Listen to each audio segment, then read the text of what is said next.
Okay, testing 1, 2, 3.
Ladies and gentlemen,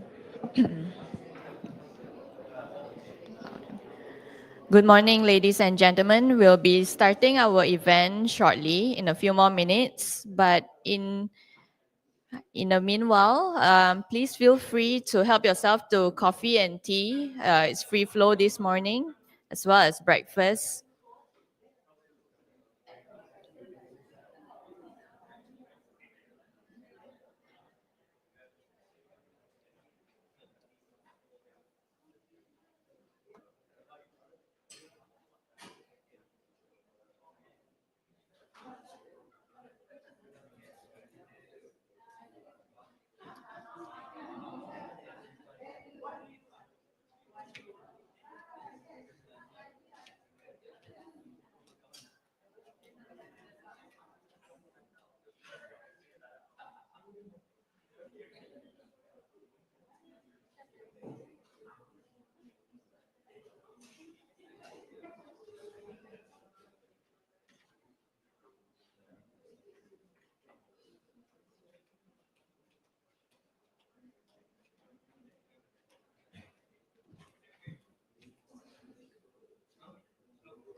Begin, just wanted to make a note that coffee and tea is available behind the hall, so please feel free to help yourself throughout the event today.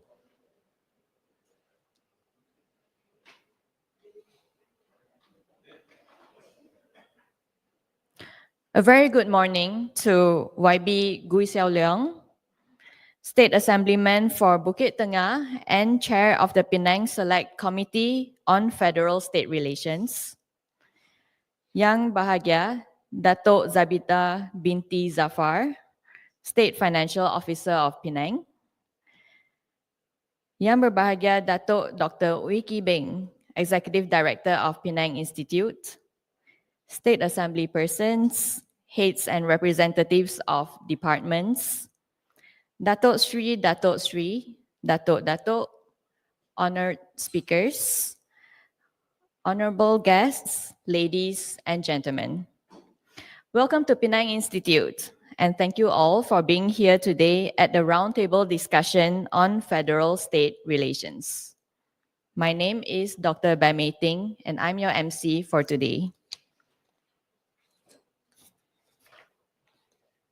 To begin this morning's proceedings, please allow me to welcome YB Gui Xiao Leong as Chair of the Penang Select Committee on Federal-State Relations to give remarks. The stage is yours, YB.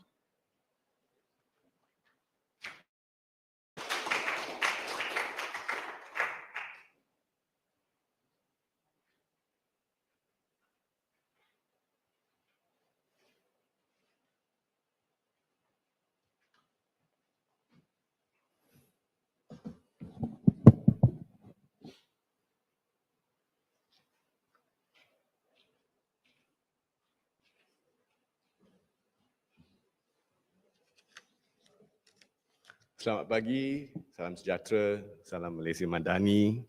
Yang saya hormati, Yang Berbahagia Datuk Zabaidah binti Safar, Pegawai Kewangan Negeri Pulau Pinang, YB Lee Kai Lun. Kita ada pada hari ini, of course, CEO Penang Institute, Datuk Wee Beng. Panel-panel penasihat Datuk Hamdan, Datuk Sri Farizan yang akan berucap pada hari ini. Two of our ex-mayors, Datuk Sri Rozali, Datuk Yu. Kita juga ada Profesor Dr. Francis yang cukup saya boleh kata sebagai authority dalam Federal State Relations.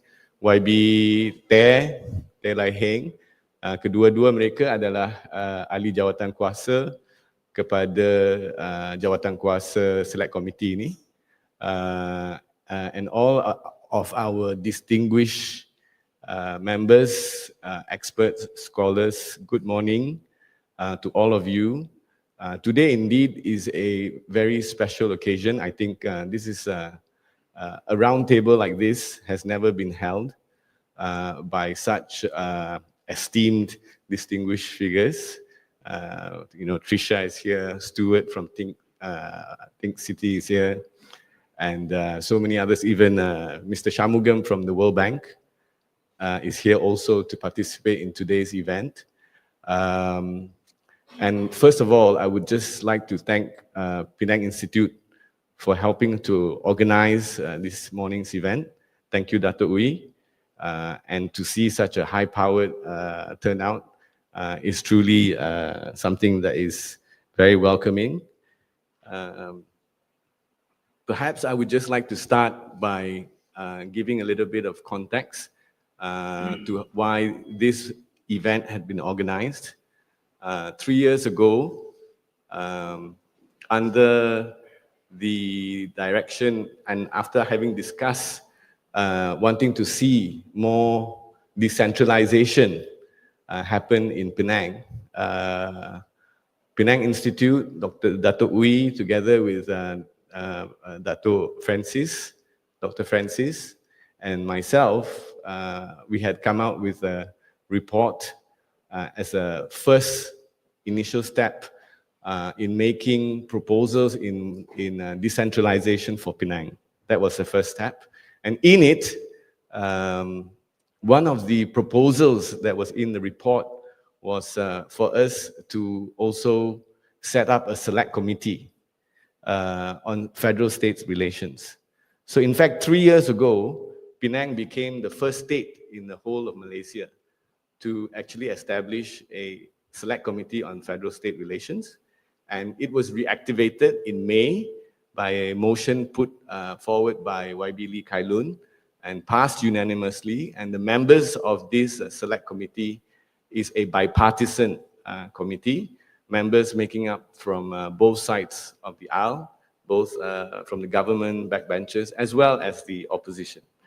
So we are all here today with a shared common purpose to examine how our federal system can be made more just, more effective, and more responsive to serve the needs of our state and its people. As we approach our nation's Independence Day, it is fitting that we reflect not only on our past, but also on the kind of future we want to build. Merdeka was about freedom, dignity, and the right to shape our own destiny. Today, those ideals remain relevant. True independence must also mean empowering our states, including Penang, with greater resources and autonomy to fulfill the aspirations of Penangites. Penang, as we all know, is a very dynamic, in fact, one of the most dynamic of states. We generate over 400 billion in exports, making Penang the leading exporting state in Malaysia. Penang is a critical node in the global supply chain, especially in, as you all know, semiconductors, medical devices, electronics. Factories in Bayan Lepas and Seberang Perai supply components to the world's top tech companies. Chips made in Penang end up in cars, phones, servers worldwide. For a state with just 1.8 million people and a size of 821 square kilometers, the second smallest state in Penang, our contribution to the nation is extraordinary. And yet, we operate under the constraints of a highly centralized federal system. State revenues are narrow, transfers are modest, sometimes unpredictable, and we are constitutionally shackled in our capacity to plan long-term. This is not just a Penang issue, it is a Malaysian issue. Each state has its own history, culture, economy, and needs. A one-size-fits-all approach is neither fair nor effective. From today's dialogue, I hope we can chart a path forward for fiscal fairness and greater autonomy. In short term, this means securing greater funding and delegating more powers in areas such as transport, infrastructure, maybe education, welfare, and in the longer term, it means pursuing structural reforms in constitutional changes for real devolution and building new institutions, cooperative institutions, where we can improve federal-state relations. I mean, I think we'll be hearing a lot of this later in the talks, in how, for example, we can look at reforming the National Finance Council, and also perhaps following from other jurisdictions, an all-states council, or the finance commission that you have, for example, in India, and so forth. By doing so, Malaysia can revive the true spirit of federalism as envisioned at independence. A federation that is more dynamic, inclusive, and accountable. A federation where Penang and every state has a stronger voice in shaping its own destiny while working in partnership with a supportive government, federal government. These reforms would not only uplift Penang's people and economy, but also strengthen national unity, build on fairness, trust, mutual respect, and the federal center and the states. I think after today, I think from the talks that we are going to hear and discussion later on that will be moderated by Dr. Uy, we hope to come up with solutions, as I've said, and part of your input today will surely be incorporated into a report that we will then submit as part of a bigger report that we will submit to the state legislature in the November sitting later on. So I really want to thank everyone once again for coming here and being here today and to participate in this very important roundtable. Thank you very much, everyone.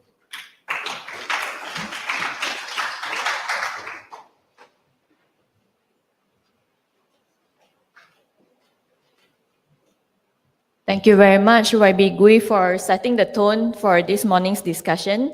Ladies and gentlemen, we will now begin the first talk for today, titled Empowering State Autonomy, the Case for Administrative and Fiscal Decentralization in Malaysia.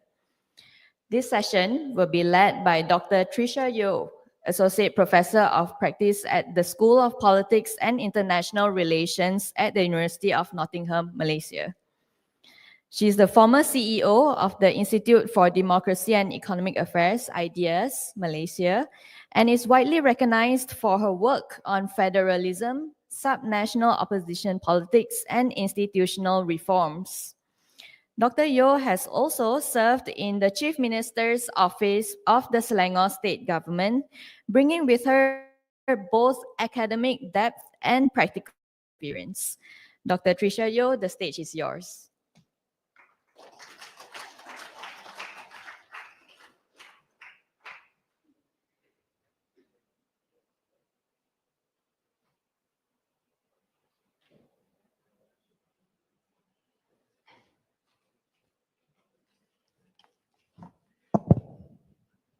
Okey, salam sejahtera dan selamat pagi. Saya ucapkan kepada semua yang hadir. Utama sekali saya ingin mengucapkan terima kasih kepada Penang Institute untuk jemputan ini, and of course the new Select Committee on Federal State Relations. So I think before I start, I should just thank a few specific people for inviting me here today. Of course, YB Gui, Xiao Leong, very hearty congratulations on the reactivation of this important select committee. Dr. Uy Kibeng, an old friend, one whom I've not seen for many years.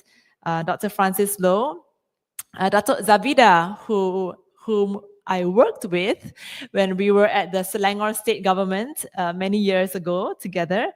Datuk Sri Farizan, Datuk Hamdan, of course, from Ting Sudi, YB Lee Kailun, another old friend, YB, and all colleagues who are interested in this subject.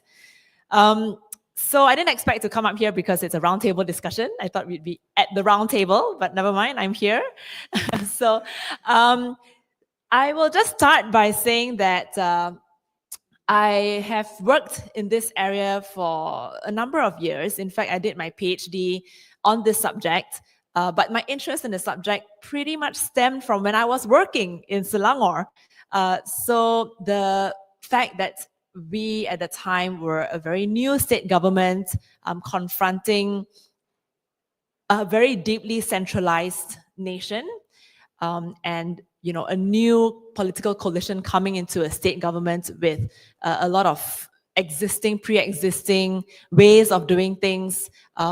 We encountered challenges along the way, and so I needed to make sense of it, and that's why I did my PhD on the subject.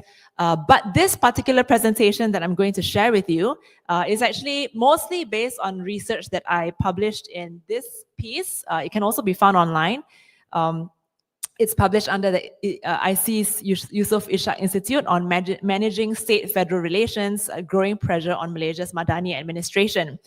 Of course, we all have been talking about this in terms of federal-state, but I wanted to make a distinction by calling it state-federal relations because I wanted to put the emphasis on state. And I think these small things can make a difference in how we think about the relationship in the first place, right?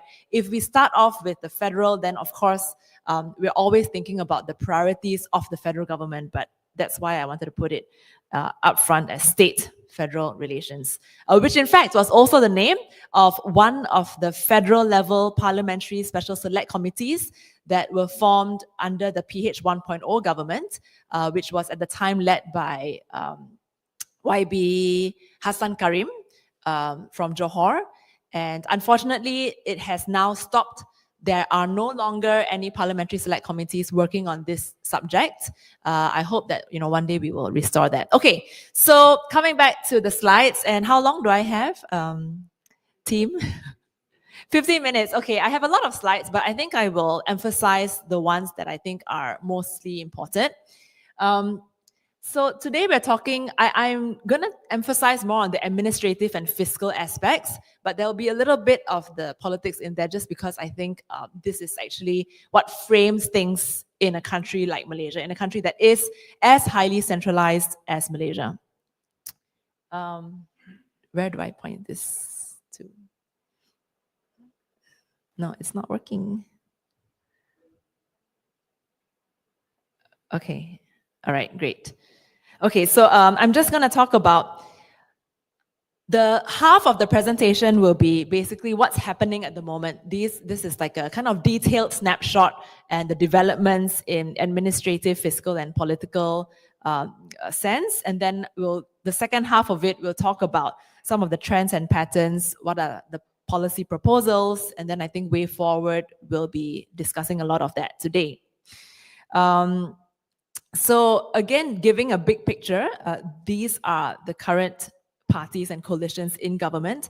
And why is this important? Because we want to look at what are the commitments, right, that have been given prior to this. So again, this is the background of the various state governments. In the past, it was very easy to be a highly centralized nation because Barisan Nasional was one and the same dominant party that ruled at both federal and state levels. When in 2008, you had suddenly a renewal of interest in decentralization that pretty much was sparked off by the fact that you had 5 state governments being occupied by then the opposition coalition. So it was not, surprising that the revival of this type of thinking, this type of discussion started in 2008. And then you fast forward it to where we are today, you have a very disparate political coalitions across the country where you will not have, I believe, in the future, any single dominant party taking all states and for perpetuity. The reason decentralization is continued as an important subject is because there's no certainty in the future that one single party will rule at all states. And why is that interesting? It's interesting because there's contestation, right? Where you suddenly have to figure out a more structured way, a more apolitical way with which you decide how to share resources. It comes down to that. How are you going to make collective decisions about resource sharing throughout the country when you're not having a single party in control of federal and state governments simultaneously? Okay, this is a pretty long laundry list. Again, you can find this in the paper, but I just wanted to have it on record. Why this is also important is because we want to know what the parties actually currently believe in. We know that there isn't a unity government manifesto as such, right? So I think people have forgotten about manifestos completely. But I think it's still important to look at them.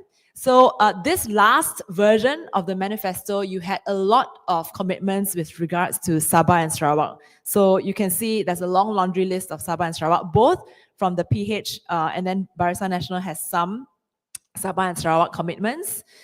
You have some general ones. So Pakatan Harapan's manifesto talked about the EFTs, the Ecological Fiscal Transfers, and some other National Administrative Coordination Council. BN talks about partial devolution of power, which I think was quite revolutionary for the BN already to have something like that in the manifesto.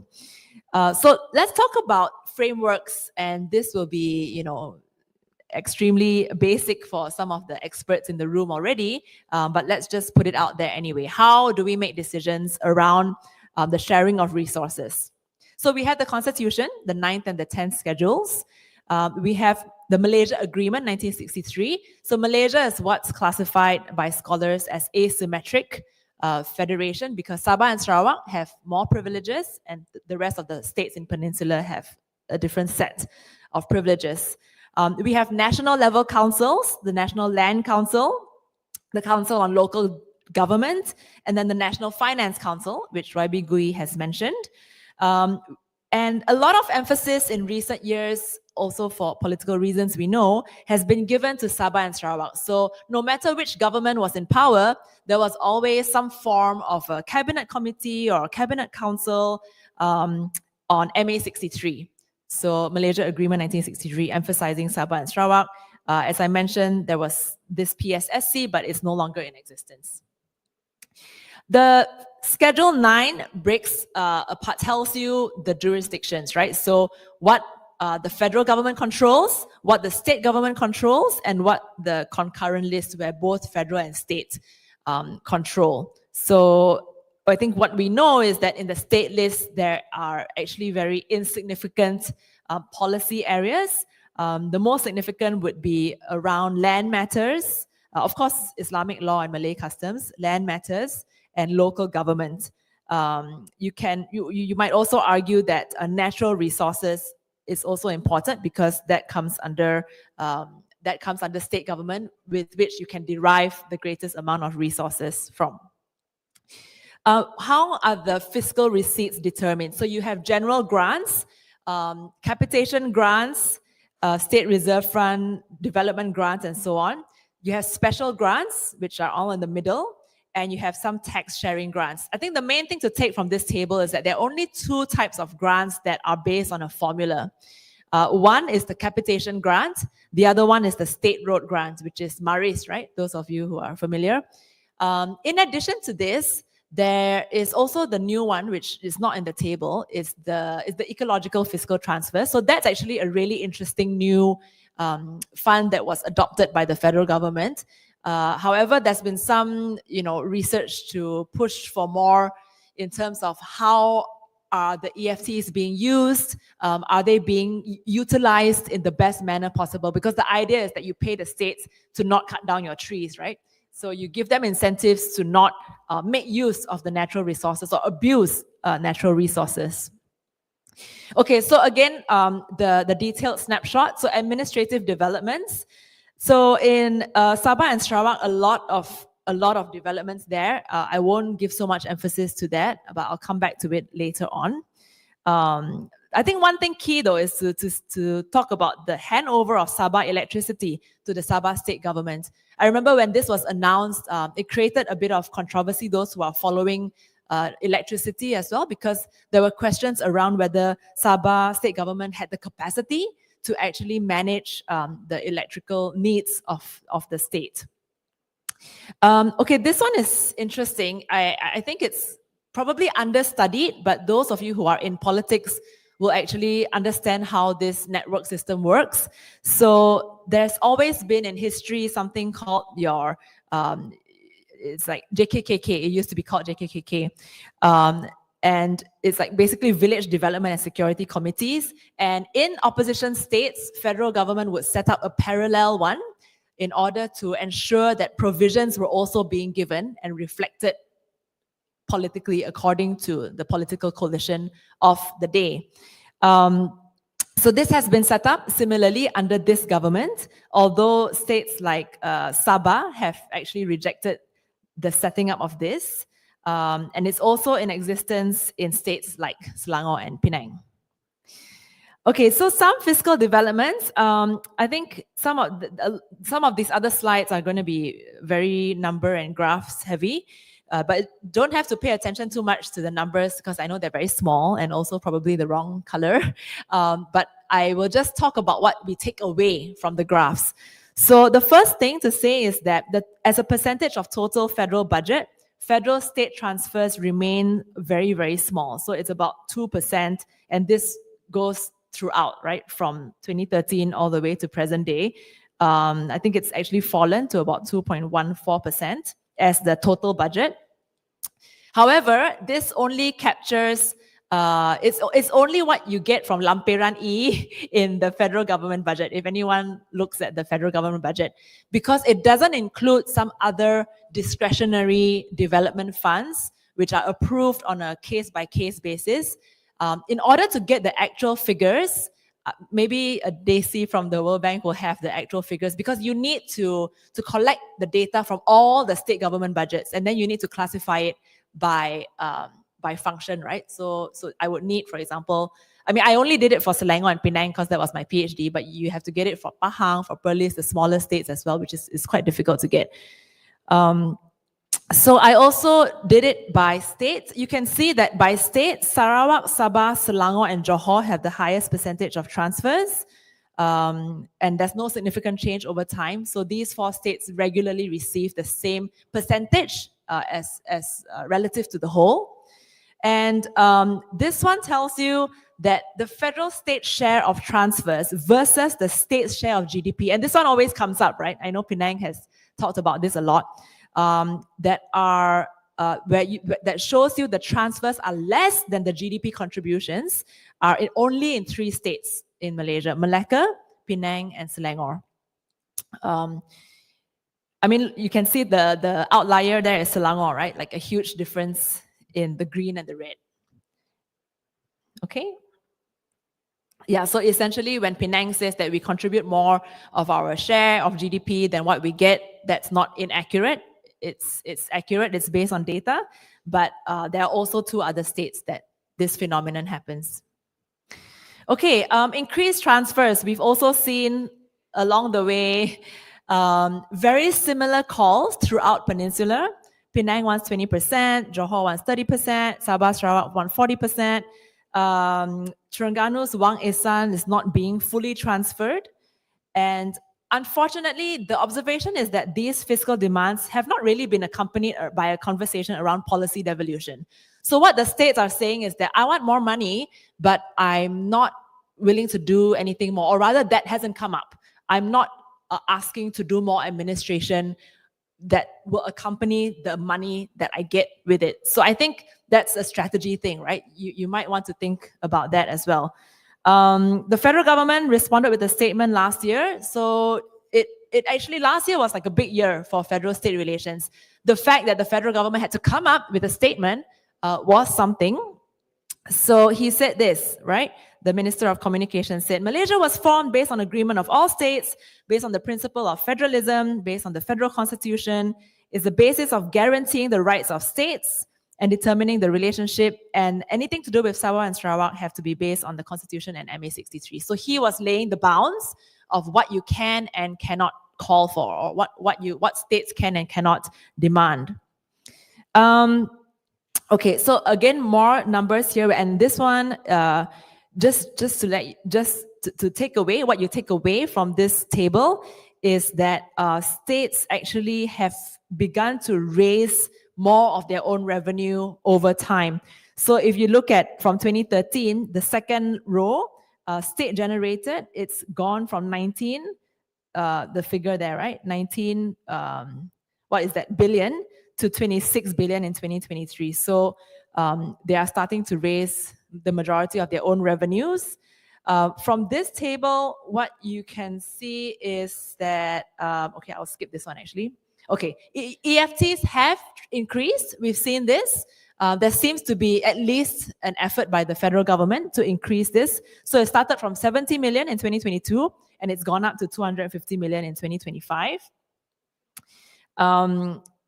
Yeah, I think I'll skip this one because it's on MA63 as well. Okay, this table is actually very interesting, but it's very detailed. It compares all the federations around the world and where does Malaysia sit in comparison with other countries when it comes to how much you can borrow. So in this table, you can see that Malaysia actually scores one of the lowest when you compare to other federations, in terms of whether states can borrow or not. You can't see the... Okay, so where Malaysia stands out, our states do not collect any form of corporate, personal, or sales tax, except for Sabah and Sarawak. So Sabah and Sarawak are given the right to collect a 5% sales tax, but currently they apply that mainly on petroleum products, and in Sarawak's case, on timber and forest products. But for the rest of the peninsular states, we don't have the right to collect that kind of consumption tax.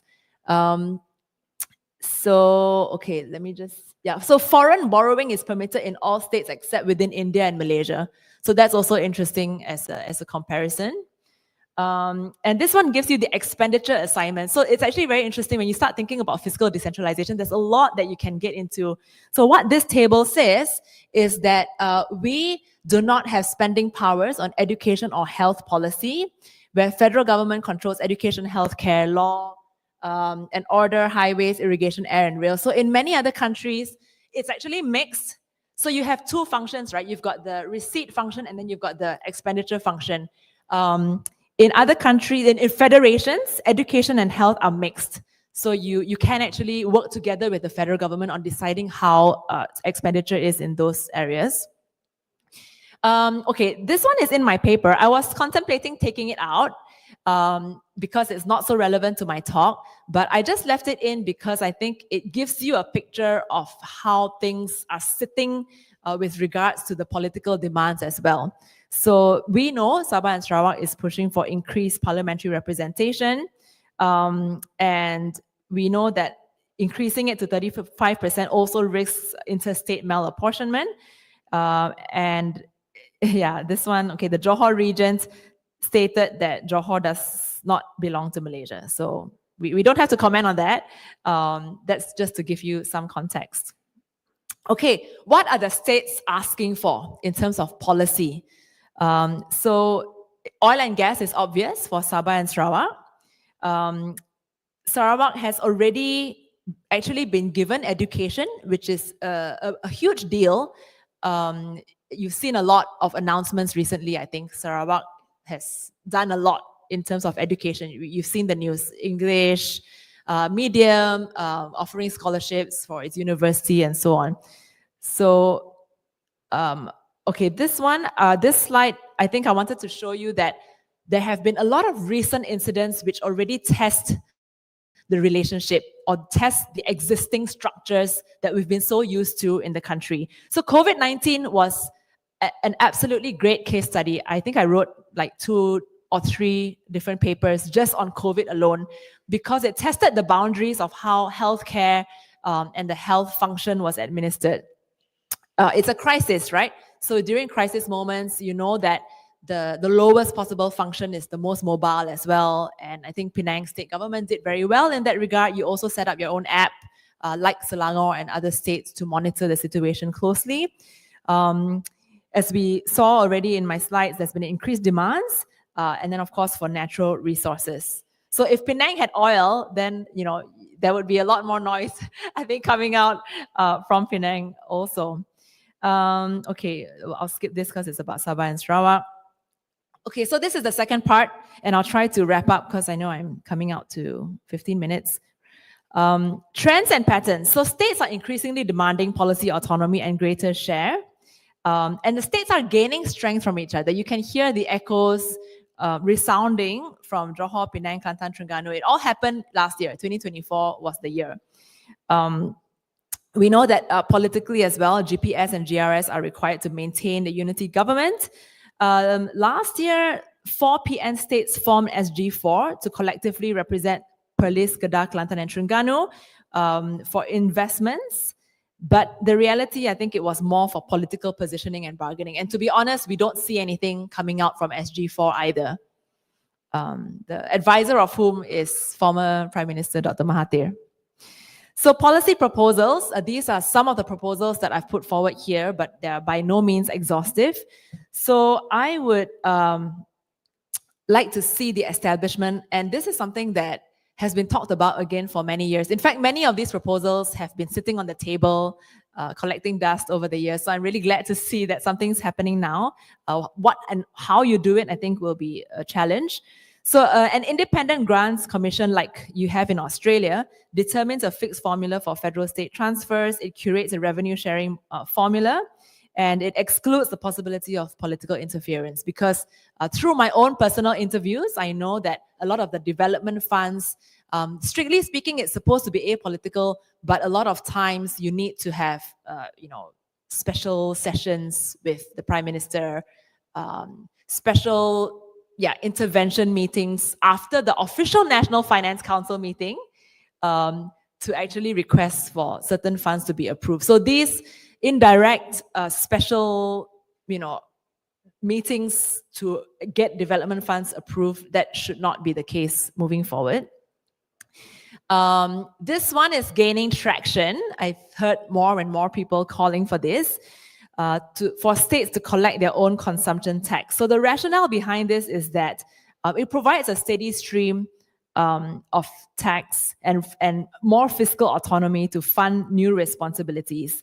But I think, again, I would argue that you would need to accompany that with a conversation around some kind of policy autonomy. And what that is can be discussed. This shows you a comparison with Australia, Canada, and the United States, like what the other states in other countries can collect. So in Australia, you have a flat rate of 10%. In Canada, it's 5% in some states. And they also collect something called harmonized sales tax. And then in the US, it's sales tax different across states ranging from 0 to 12%. So in the US, it's interesting because they use this as a form of economic competition. So they attract industry investment into their states based on how much tax is being provided for. When I proposed this in a panel that I spoke at, the Kazana panel, the former finance minister of Brazil was sitting on the panel with me, and he disagreed with me though. And he disagreed with me because Brazil's experience was quite different. When Brazil, different states were allowed to collect different forms of sales tax and investment incentives, the competition for attracting automotive investors into Brazil became very messy. So his argument was that it's better to centralize it, especially if the country wants to focus on a specific industry like the automotive industry. So I think this is something that we need to debate. How, if we want to do consumption tax, should it be standard? Should it be highly flexible and competitive across states? I think Malaysia as a country is still a bit small, and I think actually the whole conversation around decentralization also needs to be thought of in terms of state capacity as well, because some might argue that states that are very small, right, like Perlis, like Kedah, do they have the capacity to impose such forms of consumption tax? I mean, I'm throwing it out as a devil's advocate to myself, even as I'm proposing this, because I think these are realities that we need to consider. Another one is to provide greater fundraising flexibility for state and local governments. So in China, that's actually how a lot of the local governments started to become incredibly international and cosmopolitan, because the local governments were given fundraising abilities to attract investment into their, as we know, China's local governments are also, their cities are just so huge, right? So this is something that can be considered, on the caveat that you make sure that you provide like valid collateral, because there were also cases where some of the cities in China were completely debt-ridden because of the amount of debt they raised, and then they couldn't pay it back. So every proposal comes with a counter proposal that we need to consider. Okay, way forward. I've been talking about this for a while. I really think that there needs to be a comprehensive federal state, or rather state federal, deliberative platform to ensure disputes can be reasonably solved. And the existing platforms are obviously insufficient. I believe that states should come together collectively, ideally all in the peninsula, and if possible, peninsula plus Sabah and Sarawak. You form a collective and have a more systematic way of making your demands fiscal and administrative, because there's strength when you band together. You may have a lot of disagreements, but what is the lowest common denominator that you can agree on? And then you bring that proposal forward to the federal government, because the Ministry of Finance is not going to listen to just one state. The Ministry of Finance might listen if you are able to demonstrate that, look, we've got the backing of 10 state governments, or if smaller to start with, 5 state governments. Transparency and communicative forms of decision making around grants and development approvals. I think you should call for the National Finance Council minutes to be made transparent, right? We don't know what is going on in the National Finance Council, how are decisions being made. If you can't provide the full minutes, it doesn't matter. Provide at least, a redacted form so that you know what the deliberations are. How are the chief ministers of your states, wherever you come from, how are they representing you in asking for resources? We don't know that right now. So restore the Parliamentary Special Select Committee on State-Federal Relations. And yeah, finally, federal government can consider more systematic concession, such as the sharing of sales tax and GST enshrined in the law. Yeah, I think I'll conclude by how I started, by saying that because we actually have a highly fluid political system at the moment, there's no certainty as to how the outcome is looking like. So I believe that every party should be incentivized to cooperate by having stronger systematic decentralization norms and hopefully policies, because they will never know whether they will be in federal government or not. A party that's in federal government today may not be there anymore, but they may be in control of state governments, which then provide them a platform to do better, to demonstrate performance legitimacy. Yeah, the final point is a little bit more academic, but I think it's interesting to think about how Malaysia was formed in the first place, right? Malaysia was formed as a federation that didn't need to come together. I mean, we were all independent states to begin with, independent states led by respective independent Malay rulers, where the Sultan made decisions. And we were a coming together federalism, right? So the states came together, and they didn't necessarily need to, but they wanted to, or one could contest that idea because there's a lot of history there with the British as well. But given the situation where we're at, do we then transform into a holding together federalism, which therefore means that the center needs to be able to provide certain concessions to the states in order to continue to hold together? Because if we continue to believe in the spirit of federalism, and we believe that Malaysia is stronger as a united country as opposed to separate states, then I would say we should also tell our colleagues in Sabah and Sarawak, let's talk about it together, and maybe you can stop this narrative that constantly pops up about the potential of secession, right? we know that cessation is not going to be beneficial economically and developmentally for those states. But in order to avoid that conversation, the argument must be made very strongly from the peninsular side to say that you are stronger together, or we are stronger together. But if that's something that we believe in, then it's a high time to work together and hopefully create a collective platform. So thank you very much. I'm sorry to take a lot of time.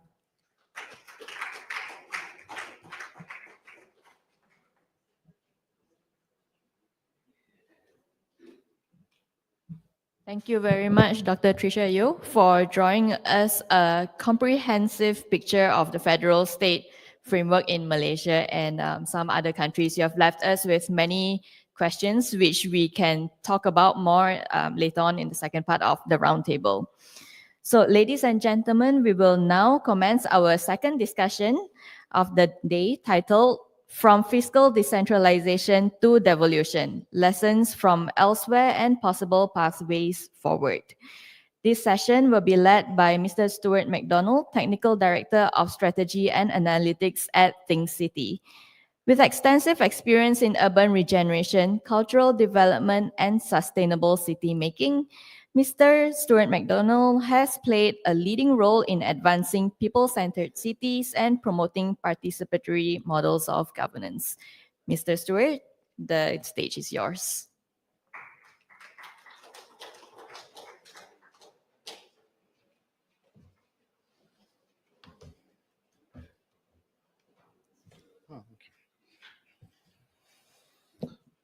Good morning, everyone.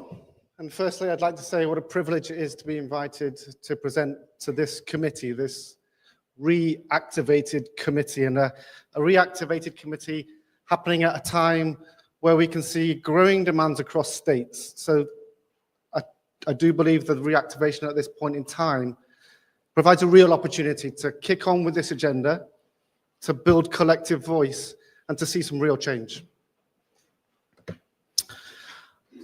I've titled my presentation From Fiscal Redistribution to Devolution of Power. We use the word decentralization, but within decentralization, there are lots of issues that need to be unpacked. And I think it's important to draw distinctions between these different strands of what we're discussing, because they need to progress in different ways and with different tactics. What I think I'm presenting here is some ideas for discussion, and ideas that are rooted in the reality of now, based on the practicalities and the real-world examples that we face right now. So for discussion, but some ideas. We take some lessons from elsewhere. I've got some case studies here from India, Mexico, and Brazil, but I'm going to really skip over the content of those. The details in the slides, which you can pick up afterwards, but I'll bring out a summary of the learning that we could perhaps draw from these case studies. And then I want to talk about some possible pathways. Many overlaps with what Tricia said, so I'll try not to repeat what's already been discussed. So, basic fundamentals. If you rank federal countries by the percentage of tax collected centrally, Malaysia is right up at the top. 90 to 95% of tax retained by federal government. Wasn't always so centralized though. Back in 1963, 77%. So we can see the incremental shift over time to a more centralized system of governance. I picked out India, Mexico, and Brazil because I think we need to be looking at realistic ambitions. We're not going to get to a decentralized model of Germany or Switzerland anytime soon. So what can we learn, and how did India, Mexico, and Brazil get to where they are? Just as a caveat, many of these figures are estimates because they're not published. There's no real transparency in much of this landscape. So what are the core arguments that we need to base our approach on? Well, at the moment, states rely on natural resources for their revenue, which is completely unsustainable. As we move towards our commitments to net zero or to the sustainable development goals, we can't have a model where economic development in states is based on using natural resources. We need to move beyond that as a model. That model doesn't work anyway, because states are struggling and are significantly in debt with collectively perhaps 10 billion in debt. Malaysia also perhaps stuck in what we call the middle income trap.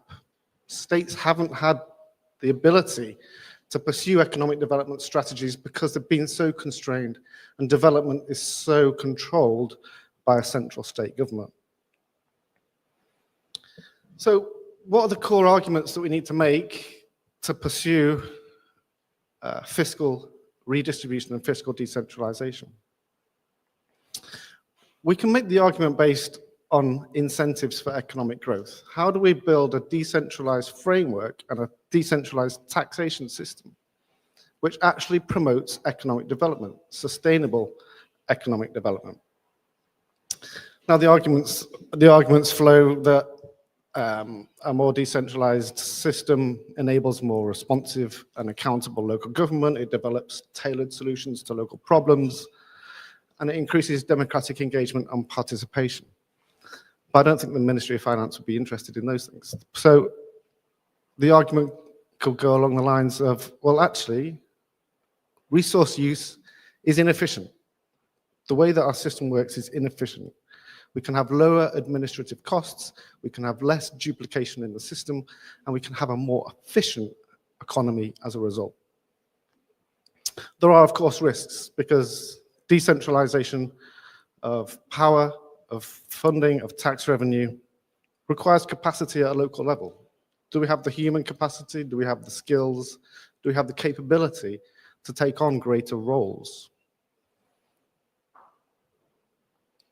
Now, I've wanted to focus on existing mechanisms because I think it's easier to reform existing mechanisms than to try and develop anything new.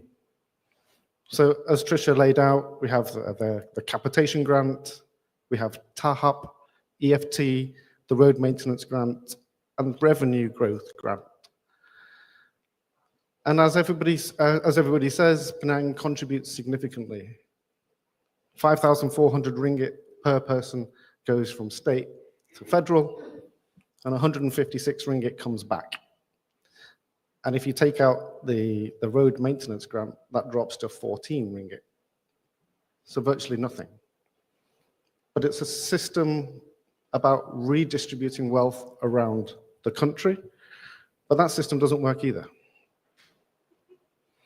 We have existing dialogue mechanisms, the National Finance Council, the National Land Council, and as Tricia said, no transparency. The NFC is advisory. It has no expert, civil society, or independent input.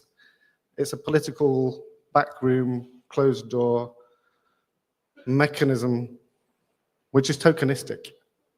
But can it be reformed? So India, Mexico, and Brazil, I'm not going to present these slides because there's a lot of text on here, but at the end I do have a short summary. So India established its interstate council in 1990 as a result of a commission. And it was a political compromise because there was growing friction. But that growing friction came from a collective voice from the states. So those states came together, collectively called for change, and that change started to happen. The finance commissions in India are run by experts, not by politicians. They have a wide range of input, and economic argument is central to how they develop. This environment enabled the development of their GST Council in 2016.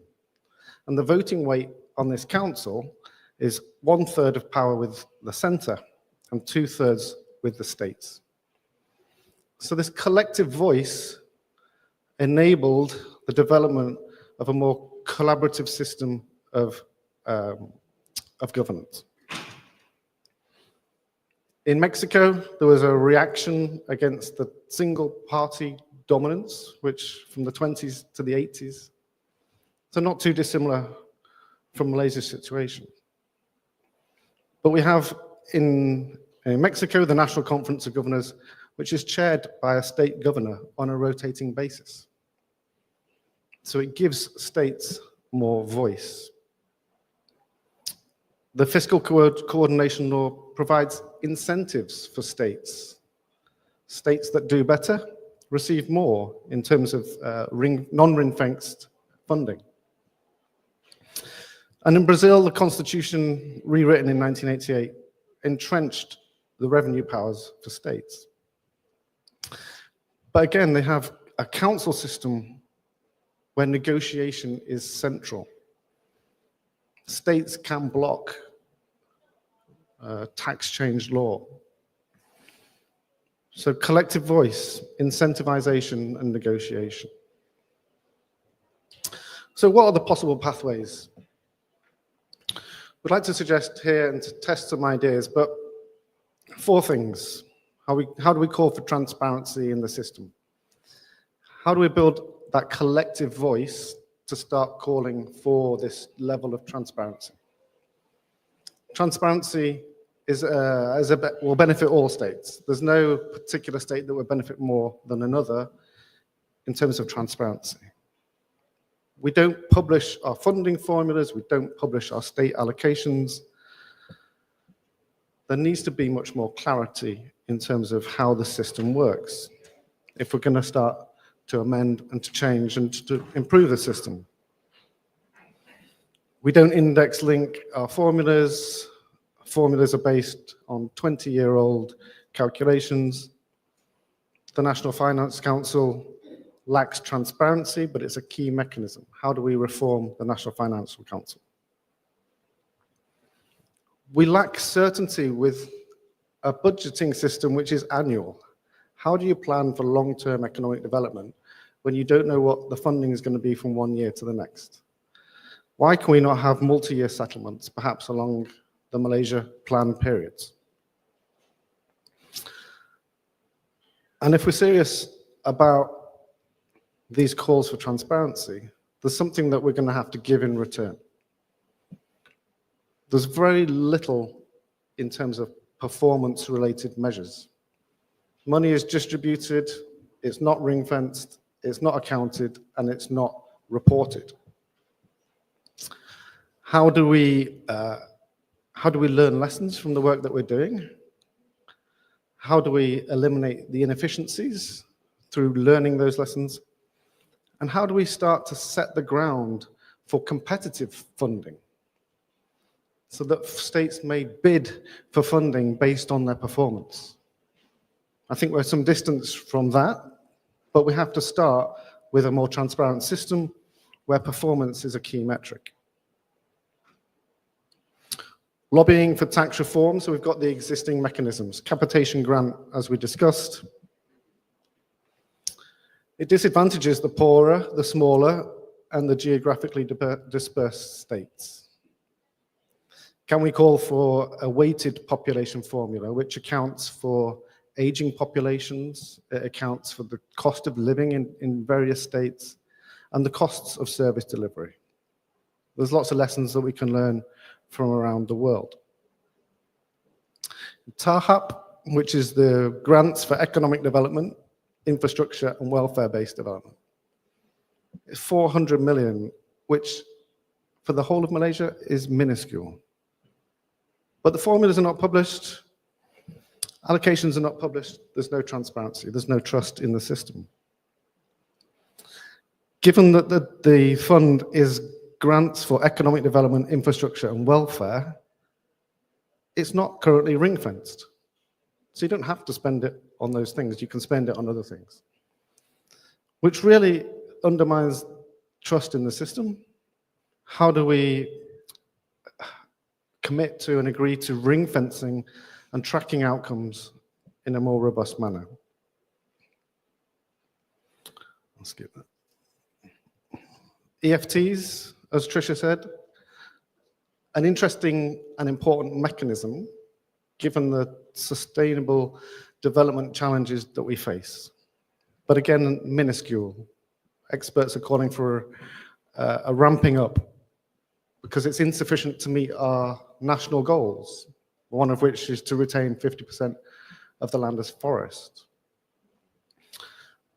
But the way the mechanism works, it penalizes smaller states such as Penang.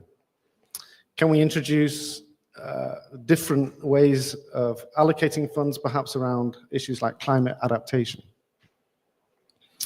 How do we introduce annual reporting? Because again, there's very little accountability for the money and how and where it is spent.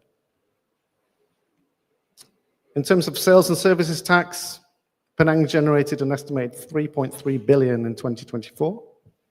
And with the recent increases, we're projecting 3.8 billion in 2025. We asked for 20% back, but that was rejected. We asked for 20%, but we didn't offer anything in return.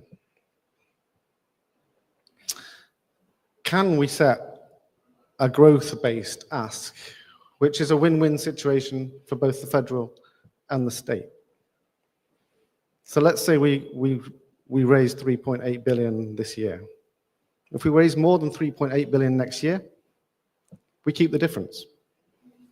It sets an incentive for economic development. The more we grow our economy, the more consumption there is, and the more tax is generated. The more we receive, and that cycle pushes economic development and pushes national growth.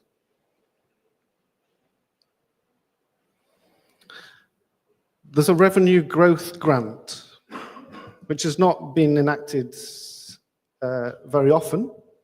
2018 and 2021, where there's more than 10% growth in the revenue of the federation, the revenue growth grant is distributed among states. How do we again make this more incentive-based? Can we shift the way that this tax operates so that the revenue sharing occurs at a state level rather than a federal level? So if there's a 10% growth in the revenue of any state, then that money can be returned back to the state. Could this be a mechanism for returning SST growth? How do we create tax reforms which are a win-win for both federal and state, incentivizing economic growth, growing the economic pie, but sharing resources with states that perform? Now, alongside lobbying for tax reform, we can also demand the powers to raise our own money.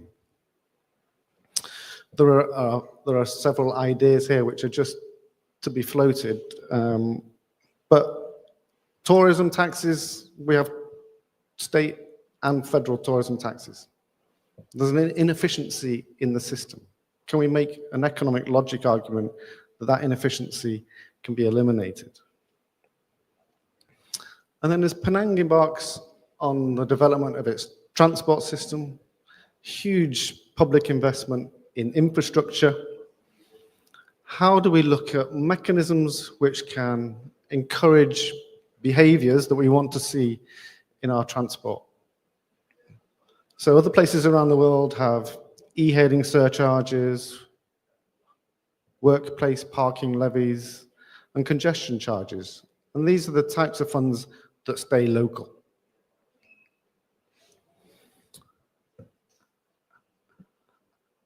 As we develop our transport system and we develop our transport-orientated development, aligning with our low-carbon city framework, how do we leverage more from the private sector in terms of their contributions to development?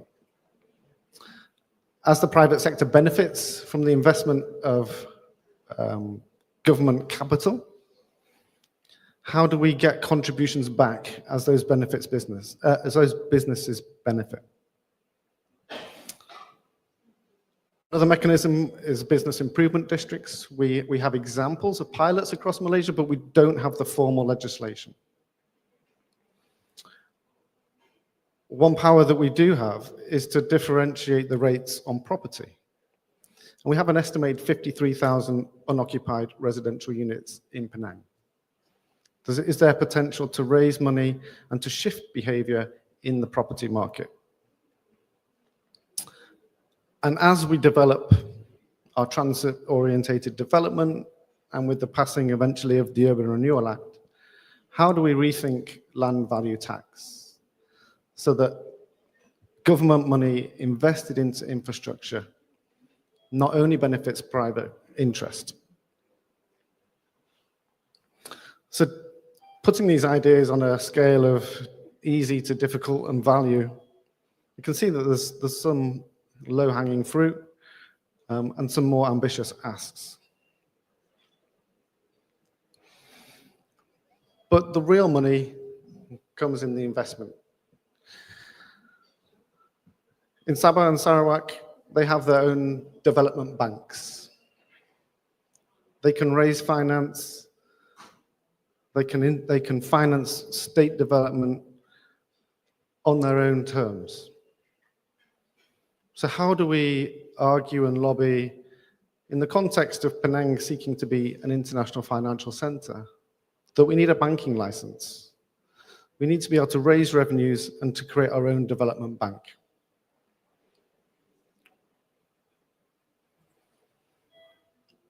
We can simultaneously pursue a more cooperative federalism. So if we're asking for more, we're going to need to do more. And while it's not realistic for the states to start to run the education system or the health system overnight, there are parts of these systems which we can carve out and take control of and run where it makes sense. So in education, how do we pursue the devolution of the curriculum so that we can focus on technical education at a state level? How do we shape the technical education system so it feeds the labor market that we have? How does it feed the demand for engineers, for example? We need a much more tailored and localized technical education system. The healthcare system, huge budget. How do we make an argument that we could devolve preventative healthcare budgets? In 2022, it's estimated that 5.2 billion was spent on preventative health. How do we make the argument that the local is the much more appropriate level to deliver health promotion, disease prevention, community well-being? Especially given Penang's urban, aging, and high levels of non-communicative diseases. In digital, again, we can make an argument around efficiencies. We have MDEC and Digital Penang in the same building. In agriculture and food security, we're well placed locally with our technology sector to understand the local issues and the local challenges. In environment and climate, how could a local development bank really push our adaptation to a low carbon economy? And again, in social welfare, we have overlaps, we have inefficiencies. COVID demonstrated an ability for states to step up. So how do we develop a more inclusive social welfare system? How do we drive up our health status, employment, and housing security for those who are eligible? And that's it, thank you.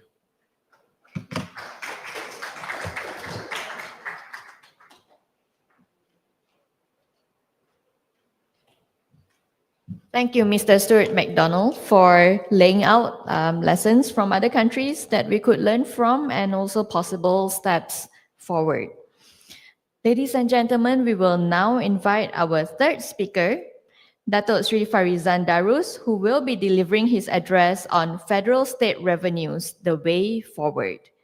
Datuk Sri Farizan currently serves as the CEO of the Penang Infrastructure Corporation Sdn Bhd. Prior to this, he held the distinguished position of Penang State Secretary, bringing with him a wealth of experience in public administration and state governance. Datuk Sri, the stage is yours.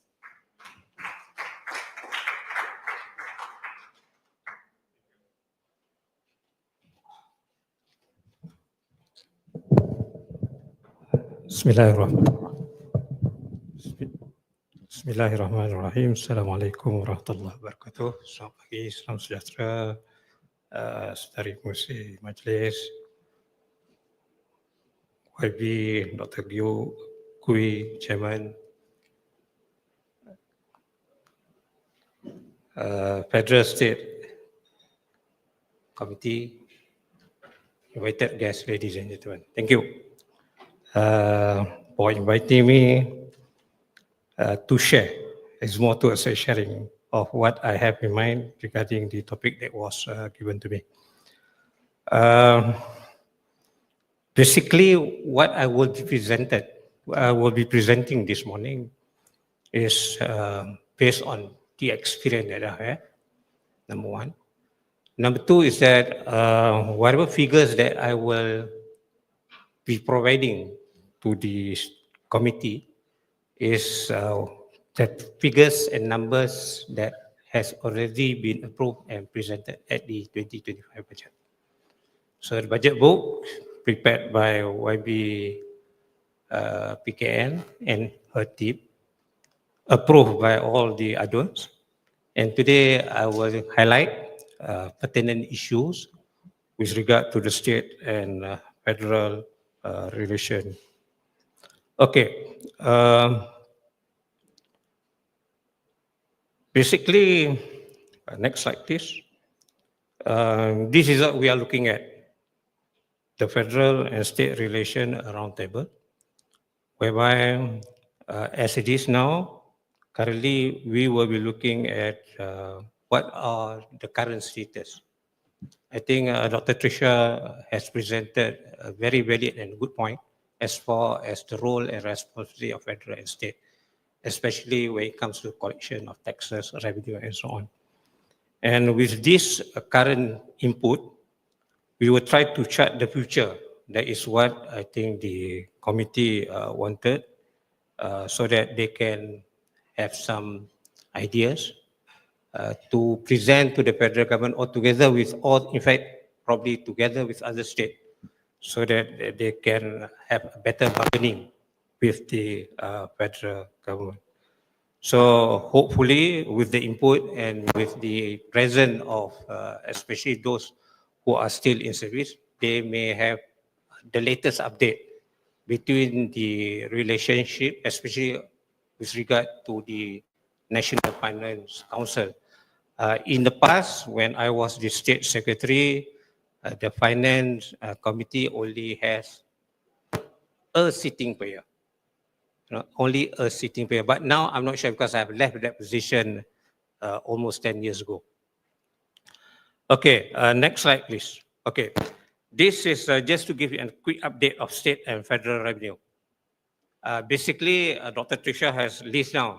These are the authority of the state to collect revenue, and most of the revenue, in fact, is coming from federal. All right. So what I will portray is that, as usual, at state level, there are always the three-tier government. Everybody knows about it. All right. So each authority or the three-tier government, that is the state government, local government, local government, and one more is the federal government. Federal government is not within the state. Okay. So state government, I think Dr. Trisha has indicated what are the source of income. So is the local government. But federal government, which historical, I think we have to be very clear. The fact why we have certain authority with the state and certain authority with the federal is not only on finance matter, it's also on administration. Because it all started, I think Dr. Trisha has made it clear that before independence, each state is ruled by the sultan. They are the head of the state. So at that time, historically, we have those states that are termed as, of course, when it comes to Penang, we know it is under the Strait Settlement, right? In this state, there is no sultan. It's only the governor that are the head of the state. So we have Penang, we have Malacca, and Singapore. Of course, Singapore is now no longer part of Malaysia. So these two states is left, Penang and Malacca. Then we have the federated Malay state and the non-federated Malay state. So in terms of federated and non-federated Malay state and also Strait Settlement, administratively, they are different. For instance, Strait Settlement like Penang, for example, in terms of services, you don't have the public services who usually do the appointment. That's why those in the management group in Penang, they are seconded from federal government. But those in Kedah, Terengganu, Kelantan, the non-federated Malaysia, they have their own commission, and those under the management group, from the state secretary to the lowest rank, they are appointed by the State Services Commission. Okay, and state like Selangor, they are like similar to Penang.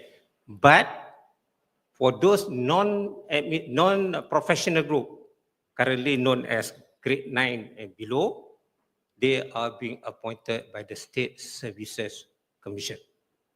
So there are 3 types of appointment. So when the appointment come in as such, then it is related to the finance part. So I will try to elaborate. So, but basically, that is how the current mechanism is as far as administrative are concerned. Okay, next slide. Okay, this is where the government revenues comes in. You know, I'm sure our YB are well versed of it, but just to recap the whole thing so that we can have an idea later on to move forward when Penang and other states are asking more from the federal government. So you look at that hasil cukai, of course, well, I think Trisha made a good point. He has clearly clarified where the authority is. So when it comes to cukai or tax, we have direct and indirect. I will show what is meant by direct and indirect. Then we have hasil but not cukai considered, you know. And then we have terimaan bukan hasil. Terimaan bukan hasil is in short what we receive from, among others, is from the federal government. Okay, so all these are actually in this budget book, but I will try to simplify based on my presentation. Then how much actually state is generating? This is purely generated by state, all right? When it comes to hasil cukai. Next slide. Oh, sorry.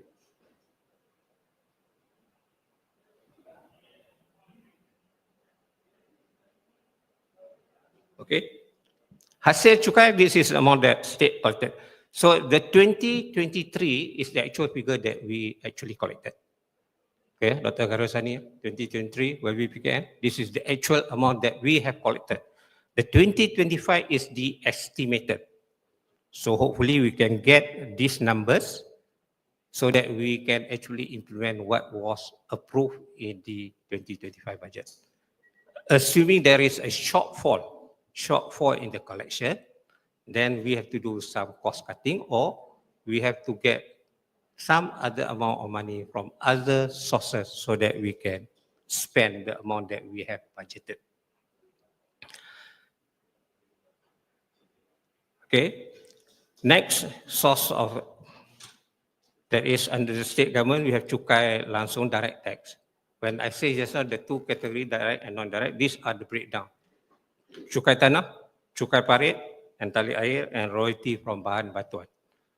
This is extraction of raw material. It is a royalty to the state government, but in Penang, there's some exemption.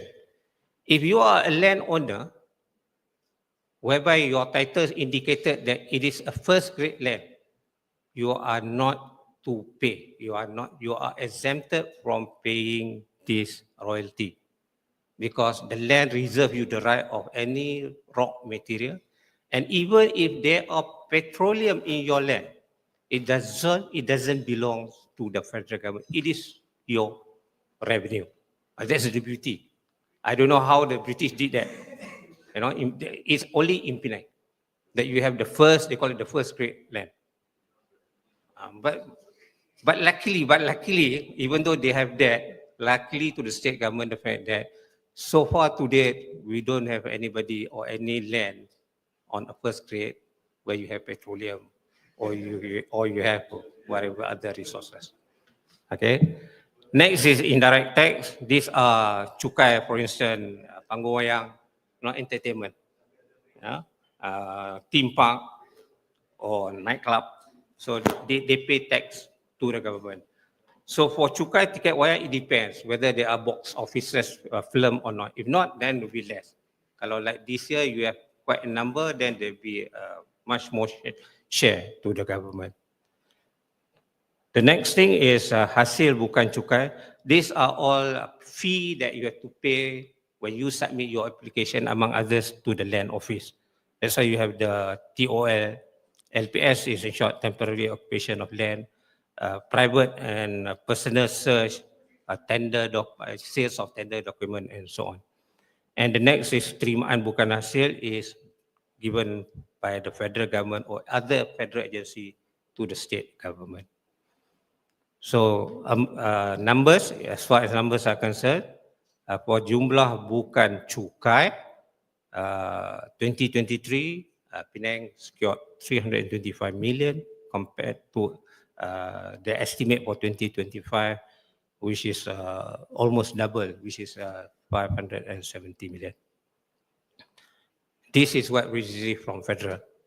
Under the code 80,000, so we did receive for 2023 at 117,000 million, but for 2025 estimated to be at 112 million.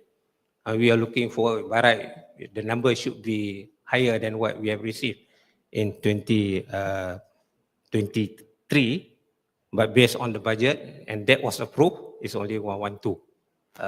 Probably YB PKN can clarify on that, or probably I think YB I don't should already in the know about it because you are the one who actually approved this budget. Yeah. Okay, so the estimated revenue, this is the amount for 2025. But if you to look at it, actually hasil bukan cukai would be the major revenue to the state government, which is 62%. Okay, next would be hasil cukai, and thirdly would be terimaan bukan hasil. So, source of income for local government, I think everybody are well versed about it, but there are also three sources. One is taxes, cukai, compared to state revenue, non-tax revenue, hasil bukan cukai, okay, under the state government category, and allocation from federal and state government. So local government, they can receive from federal and state, which I think for many years, I think when Dato' Yu Tengku Sang was the mayor, Dato' Zari was the mayor, when I was the mayor before it was, right, we do receive from state. We do receive. But for MBBP, I don't think they did receive because I think they are much better off than the state at one time. Okay. So then the federal government, other than what are collected by state and federal, are all theirs. So you just imagine. But you have to remember also, they have also to consider the request, the budget, or request for federal funding from all the state, including Sabah and Sarawak. So this will be the operating. So just now you collected this amount. So the estimated for this year to spend 940 million, which actually is a deficit budget. All right. So this one is, just to have a look at what Penang budget was from 2021 until 25. All the while we have been on a deficit. So meaning to say that we will be spending more than what we will be collecting. So where is the difference coming from? Of course, it's either from the saving or you have to get loan from the federal government or some fund coming from the federal government. Okay, this one is actually what we are getting from the federal government. Okay, roughly, if you were to look at the budget book, it is under code 82,000. All right, I've given the figure just now. It's under 82,000, and of course, federal are bound by Article 109, and capitalization grant. I think not only Dr. Trisha, I think Stuart also did mention of the amount that we are getting. And then beside that, we also receive pemberian pelancongan. I think Mr. Stuart did mention about this number. Just to recap about this pemberian pelancongan. Actually, Penang was the first to start on this fee. You know, way back in 20, I think it was in 2011, 2012. Whereby we state decided that for four-star hotel, they're supposed to pay RM4, and then 3-star and below is about RM3, if I'm not mistaken. So when that was approved, it was a hue and cry at federal government because they says that why should state impose? Not later than that, the federal government follow the same formula, but the beauty is that the amount that they collected, 50% are remitted back to state. I mean, it's a fair game. The reason why Penang introduced this tax was because the local authority and the state government spend a lot on tourism, but we are not getting any single cent because those tax that hotelier paid, tourists paid are all collected by the federal government. That was the reason why state introduced that hotel fee, and the hotel fee is under a trust account by state financial officer, and there is a standard operating procedure and a trust deed. Now no more, but then historical that was what it was done to enable state to fund or to contribute to the tourism industry. Okay, next slide. This is what we receive from the federal government. Okay, maybe we do realize, actually we do receive this amount since 2023. That is the exact amount recorded in our budget book, and 24 is estimated. I think PKN has the latest figure, but they cannot reveal at the moment because it's still subject to the Auditor General report and presented to the state for approval. And then 2025 estimated is at 107. Okay, this is an allocation. This allocation is given by Prime Minister to Penang directly, but it was not given to the state government, but it is parked at State Development Office Penang. So project everything are identified by the federal government to Penang based on requests or those submitted not only by state but also by the federal agency in Penang. So this is the amount which I got directly from the State Development Office. So in short, beside what has been given, which I've shown earlier, this is the additional amount which is not recorded at state level. All right. So beside that, in preparation for us to request additional from federal government, these are funds that we need to take into consideration wherever we table to the federal government. Because if we are talking about those that state has received, it might be some shortfall. Shortfall in the sense that we didn't account for what actually state is giving as far as development are concerned. So LRT, I mean, you go there, you didn't talk about anything about LRT because it costs, state is getting about 15 billion. Of course, it's not within one financial year, it's spread out over at least 5 to 6 years. You know, so that is about 15 billion. Expansion of Penang International Airport, Penang Hill upgrading, RTB is actually rancangan tebatan banjir, which is actually is very costly. Juru Sungai Dua elevator estimated to be about 3 billion. Bangunan baru hospital, I don't have the figure at Seberang and then projects such as school, police, IPK Pulau Pinang and others, and not forgetting the OPEX and CAPEX to maintain federal department in Penang such as health, education, security, defense, and so on. These are costs to federal government, which are not reflected in any of state budget, or you can see in the federal budget, but not on an itemized basis. They lump sum probably under OPEX, operating for government agency.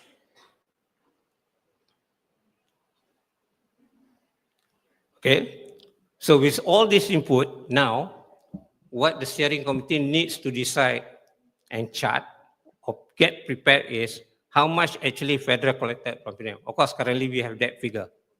Of course, it might not be the exact, but rough estimate, I think we have this figure. And how much federal allocate to Penang? This is the question. That is why we need to take all the work that I have presented into consideration.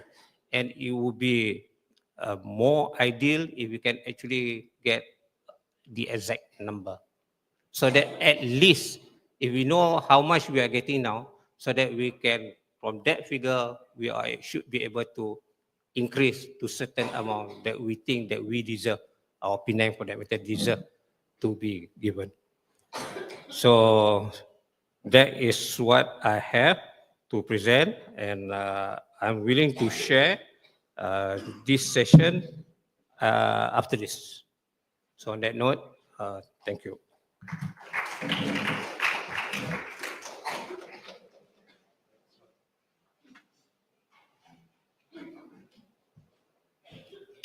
Thank you very much, Datuk Sri Farizan Darus, for giving us a picture of state revenues.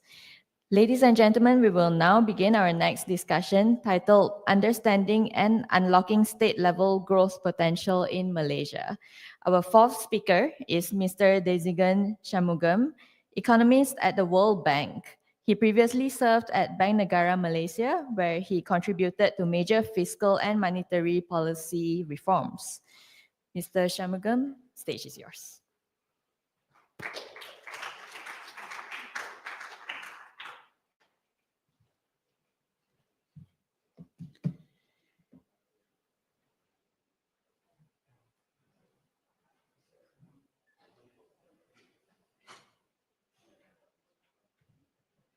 All right, thank you everyone for having me here. Today, I'll be presenting a report that the World Bank recently conducted on unlocking state-level growth potential in Malaysia. And the reason why we did this study is because we believe that the next growth drivers in Malaysia to bring Malaysia to high-income country is at the state level.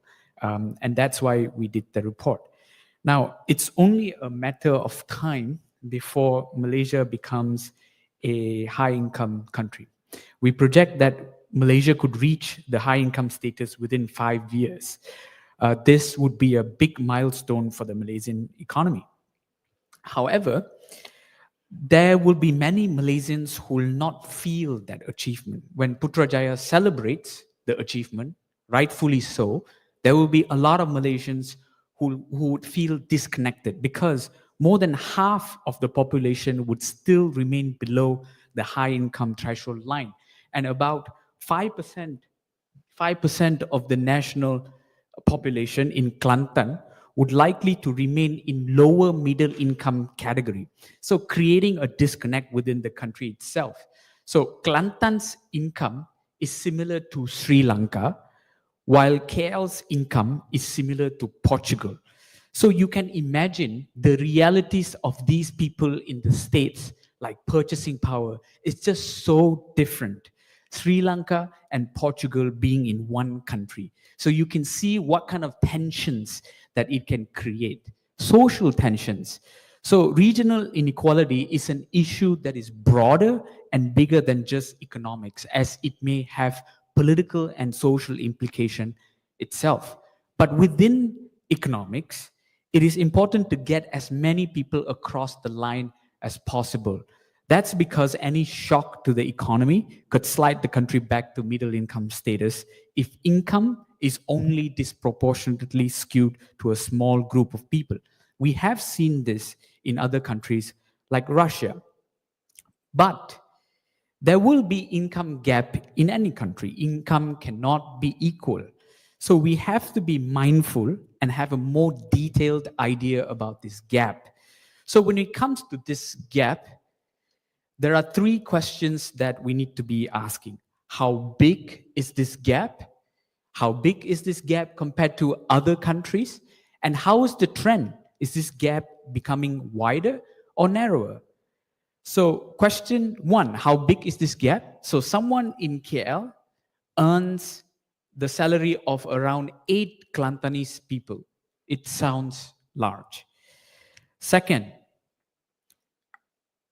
regional inequality is more pronounced in Malaysia. So the gap is bigger when we compare to countries in advanced economies and emerging market economies. So we have a gap that is large, that is larger compared to other countries. Now, when we try to visualize that, as YB mentioned, like, I'm not sure why Malaysia is empty here. YB, you mentioned that Penang is the second smallest state. But when we visualize it according to GDP, when we rescale it to GDP, Penang is a powerhouse. Penang is larger than Sabah. Penang is as large as Sarawak and even Johor. So Penang is not a small state. It is a powerhouse of the Malaysian economy. And thirdly, when we talk about the trend, so we have a big gap, but if this gap is narrowing, then maybe time is just what we need. But what we observed in Malaysia is that the gap is getting bigger. So the left-hand side chart here shows that income across time has increased for Malaysia. But what we notice is that the dispersion, the variation is also getting bigger. So that means regional inequality is getting wider. Now, this is different from what we observed in other countries like Brazil, China, and EU, because from a neoclassical, from a very theoretical point of view, there is a piece of literature that says like poorer states will be growing faster than richer states. So technically, the gap should be narrowing, but we know that it's not. So there is a gap, the gap is big, and it's growing. So to understand the problem further, we utilize various methodology. Now, the key takeaway from this slide is that there are traditional methods that we use, but there are also new data sets that we use, like nightlight images from satellite. But at the core, what this slide is trying to say is that we want to know if states have the endowment, have the capital, have the labor, and are they using it efficiently to unlock their growth potential. But one interesting element is that we also want to see the federal and state relationship, because while GDP growth might be uneven, we want to see development like human capital be balanced. And to achieve that is through equity and it's through redistributive fiscal policy. Now, when we go to the findings, what this chart is basically telling is that states have the potential when we measure it according to potential output. PO is the jargon for it. And the potential has actually increased for states in Malaysia. So when we see Penang's potential in the last decade is actually higher than in the early 2000s. And if all the states were to grow at their potential, there would be convergence. Poorer states would be able to catch up somewhat to the richer states. So in simple terms, do states have the endowment, the means to converge from a macro perspective? The answer is yes. But most states fell short of their potential, with poorer states performing worse than richer states when compared to their own potential. Now, Penang is fine. Penang is operating almost close to its potential, but the peers like Sabah, Sarawak, Perlis, Terengganu, Kelantan, they are all falling significantly below their potential. So the poorer you are, the more you cannot live up to your potential. And we see that in actual growth. When we plot the chart according to growth and your income, sorry, the slide is just off. I'm not sure why it's like that. But basically, it says that the poorer you are, the slower you grow compared to the richer states. So if we compare Penang and Kelantan, Penang is ahead of Kelantan and is running faster than Kelantan. So how can Kelantan catch up to Penang? It's impossible. Now, there are 5 factors that we have identified. I will not go into it much because it's not very Penang relevant. It's more relevant to the lagging states. But it is somewhat premature to stop there and to say like, oh, you're a low potential state, nothing much that can be done.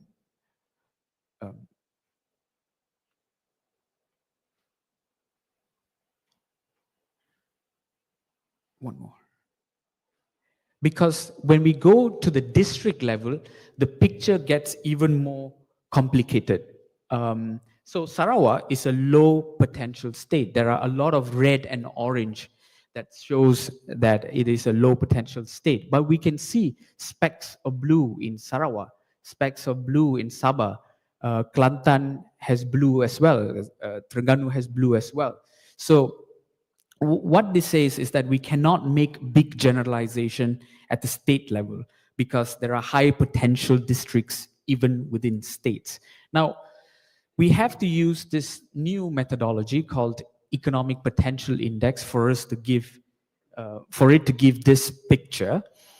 But what it also allows us to do is, given its potential, be it high or low, how is it performing? Now, in that case, in Penang, I have good news because all of Penang's districts are of high potential and mostly overperforming its potential. Yeah. So, but there are 2 observations that we have noticed. The first one, Penang districts like Barat Daya and Timur Laut are more prone to flooding. So what this does is it not only stops economic activity in this district, but it also destroys capital in these districts. So it is something for all of us to ponder on. And the second is that we noticed that the budgeting process of the state government can be improved. And this is from a report that was done by Ideas, my OB, that compares budgeting process across states. There are some states like Selangor and Terengganu that has a better budgeting process. So it's a very low-hanging fruit that the state could consider. When we go beyond district, because district are man-made, and when we use nightlight satellite images to see where these economic activities are taking place in Malaysia, and when we zoom into Penang, we notice 2 observations.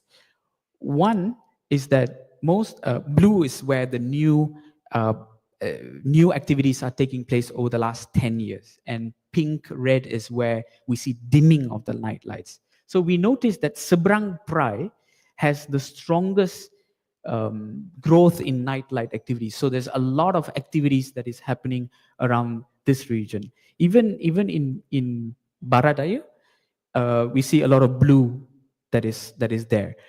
But what we have also noticed is there is quite a bit of red, purple, pink that is in these regions, in the urban center boundaries.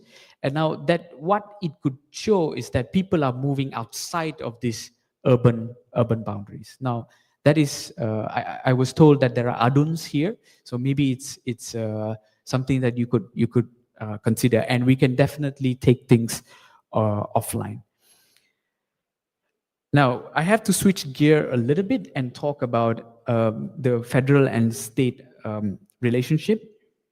We know that growth is relatively uneven in Malaysia, but development doesn't have to be. And one of the ways that you can achieve that is through fiscal. We approach this issue from the principle of subsidiarity in mind, whereby it says the level of government closest to the people should carry out the functions and planning. And local government would understand the needs of its people better than a centralized agency. In Malaysia, we realized that it is a highly centralized federation. I think all the other speakers have also pointed to this.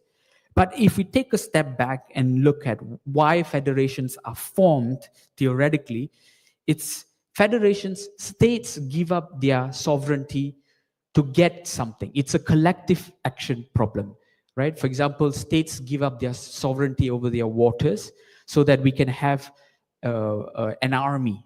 It doesn't make sense for each state to have its own army or own navy because it's very expensive. But what we have noticed is that states have given up a lot of their functions to federal government compared to what is commonly understood in federations. And these are in sectors such as education and healthcare. Now, so it follows that states have limited revenues and limited expenditure. And even when we benchmark Malaysia's revenue, state revenue, and state expenditure compared to other federations, we are among the lowest. Now, when I was looking at this data, you can call yourself a federation, but maybe you behave differently, right? You are a duck. You can call yourself, I'm a chicken, but bro, you quack, you know? So sometimes the reality is just different from what's on the paper, right? But why is this not ideal from an economic perspective? Because in a federation, there is competition between states, and that generates some economic benefit, right? States learn from each other, compete with each other. But if you don't have the means to, if states are worrying how to stay afloat, how are they going to compete? How are they going to deliver the functions that they should to their people? And on that note, we have also realized that even within this low revenue, on average, about 1/3 of it is discretionary in nature, right? So it creates a lot of instability when it comes to planning, even if it takes place at the state level.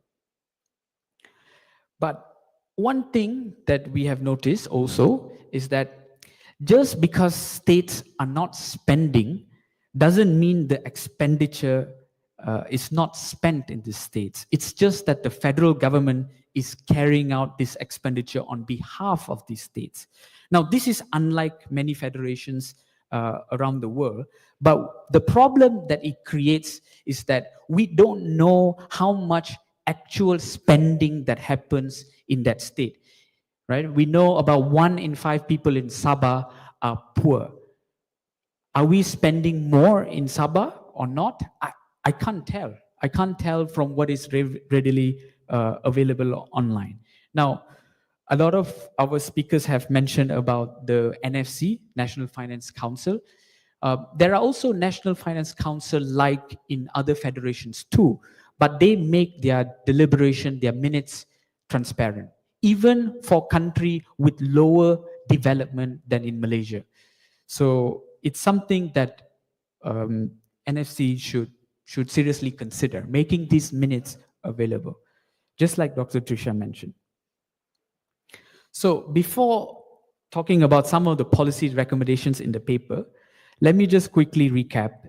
Regional inequality is widening in Malaysia.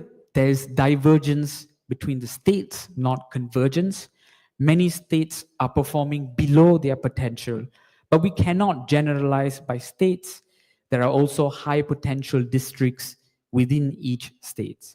And when it comes to ensuring equity, it seems like Malaysia is a highly centralized federation that doesn't quite hold the principle of subsidiarity.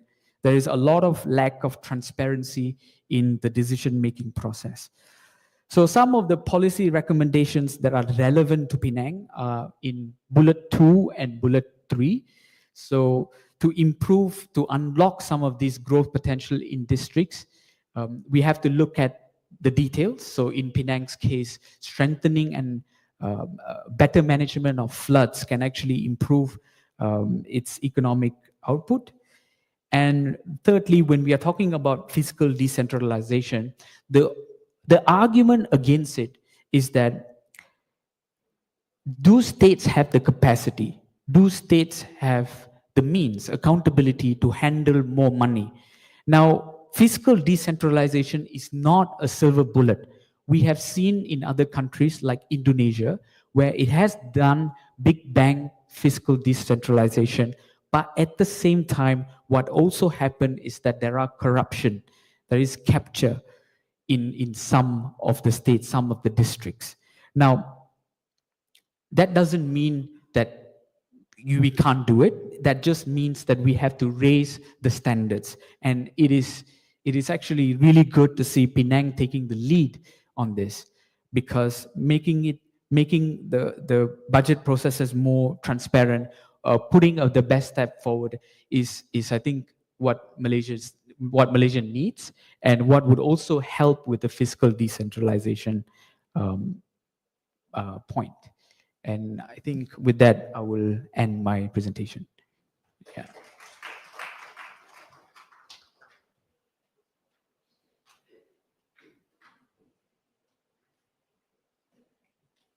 Thank you, Mr. Desigan Shamugam, for alerting us to the nuances that we should take into consideration when it comes to fiscal decentralization.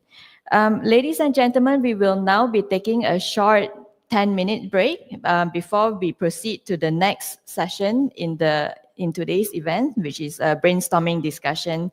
So we'd appreciate it if you could come back to the hall by 12:10 p.m. Thank you.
Ladies and gentlemen, we'll be starting our session soon. So please feel free to bring your food to your seats.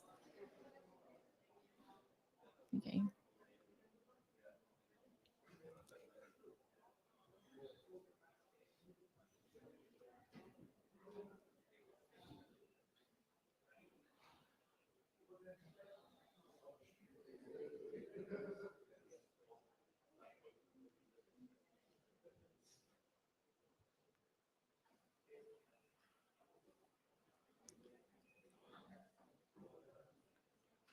Ladies and gentlemen, we will now move on to the brainstorming session titled Towards an Effective Federal System in Malaysia. It is my honor to invite the chair of this session, Datuk Dr. Ooi Kee Beng, Executive Director of Penang Institute, to lead the discussion. Datuk Dr. Ooi, we shall follow your lead.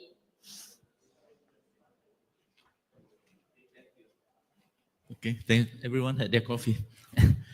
All right, we'll have about an hour where we'll discuss whatever has been mentioned this morning by the four speakers. I personally thought the four speakers actually delivered very well, complemented each other in many ways. So there's a lot of food for thought.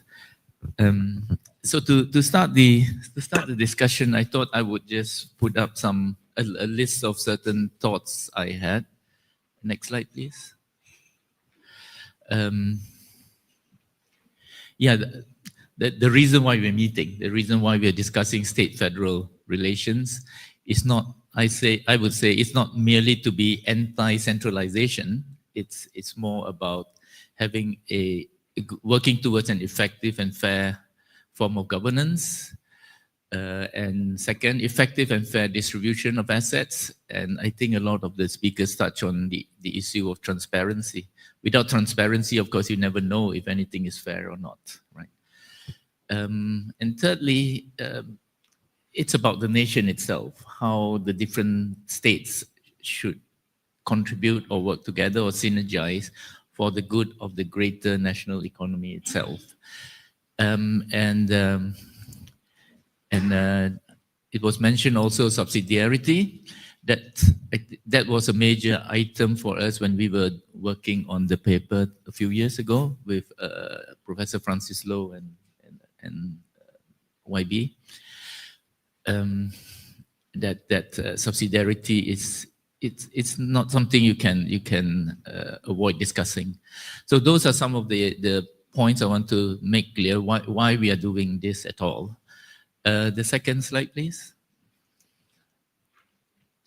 Now, these are some possible angles that I thought over the weekend. I thought I would put this together. This is far from exhaustive. Of course, we do immediately talk about constitutional changes, but all of us know how difficult that is, or we're not even sure how desirable that is. So that might be in the back burner.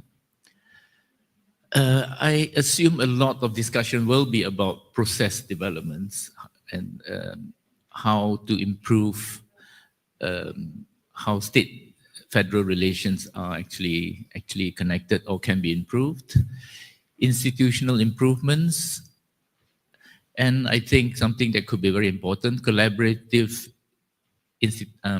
initiatives between states at all possible levels. And then, of course, being the Penang think tank, I, of course, think of the public discourse possibilities that we could start along the way after this discussion itself. And like with all things, when you want to change policy, we have to identify what political strategies are the best, what I would call political pressure points that we could use. So with that, I'll open the floor for comments and maybe even requests for clarification from our speakers on certain points that they've made. And they have made a very comprehensive range of points today. Anyone wants to start? YB? Dr. Hamdan?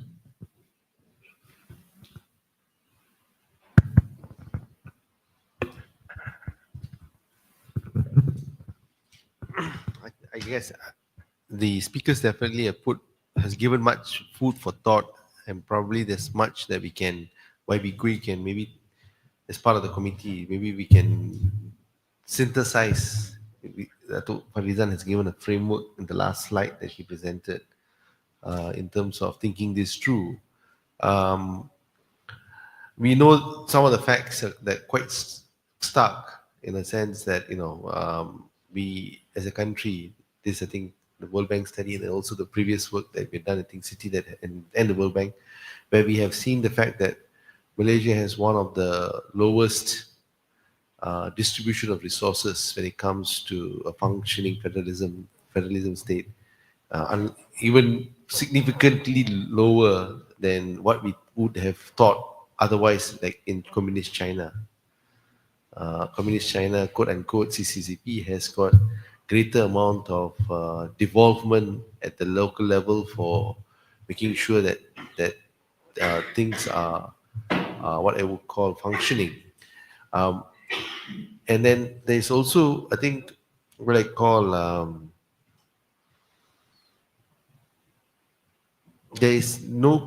while we have all of the separations of roles, I think we probably got to go back to understand also performance measures, in a sense that, who is best to perform these measures in the context of a evolved nation. See, when we were independent about 70 years ago or 68 years ago, it was all right, some of these things to be separated based on who does it best. And I think some data was shown that Stuart highlighted, that even at that point of time, there was greater amount of resource at the local level uh, for things to actually to be executed. And over the years, I think the federalization has continued. It means that the centralization, where everything has now gone water, solid waste, progressively everything you've seen, electricity, and some of these things are very logical. Example, like Penang used to run its own electricity, and now run as a system, as a grid, is much more efficient. And I think it's the right thing to do. But some things could be done at the local level. Example is that we should be focused at local level energy generation, green energy generation.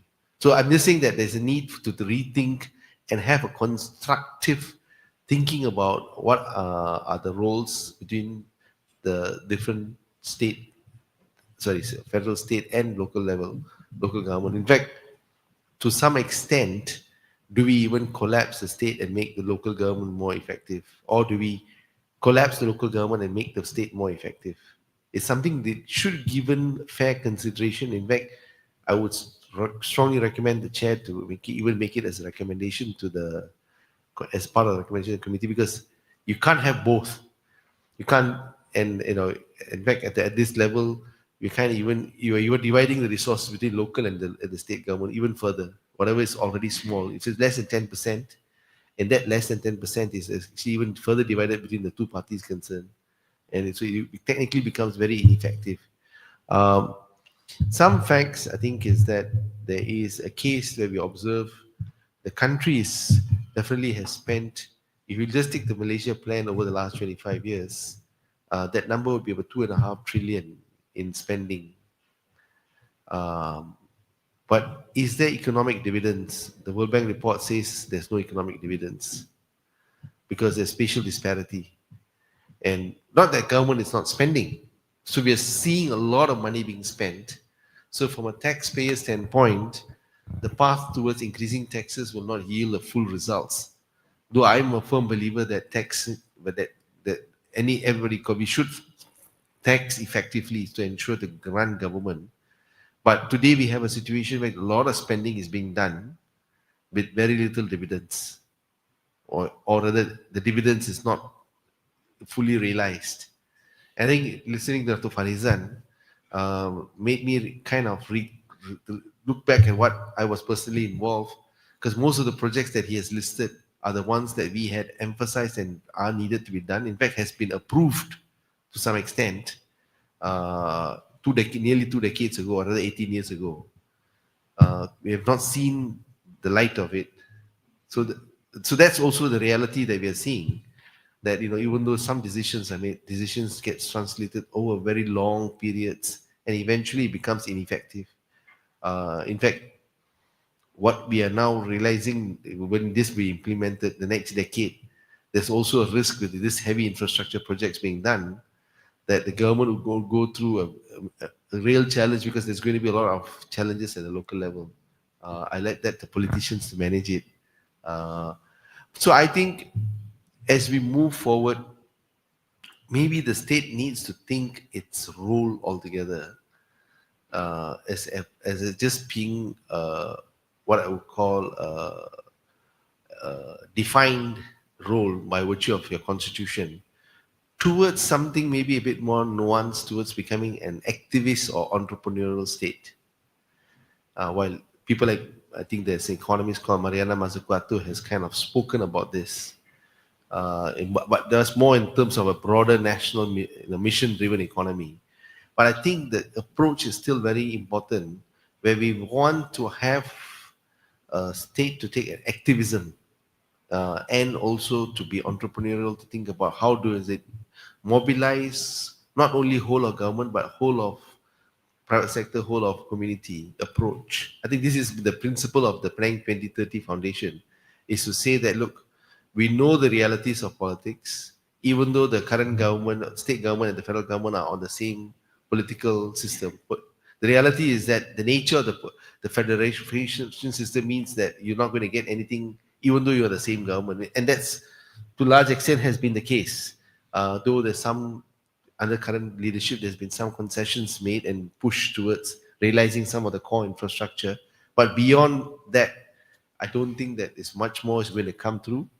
And that's going to be the difficult reality that we'll have to. So in that context, what is that model? What is the role of a state? That in the sense that what would an activist or entrepreneurial state look like?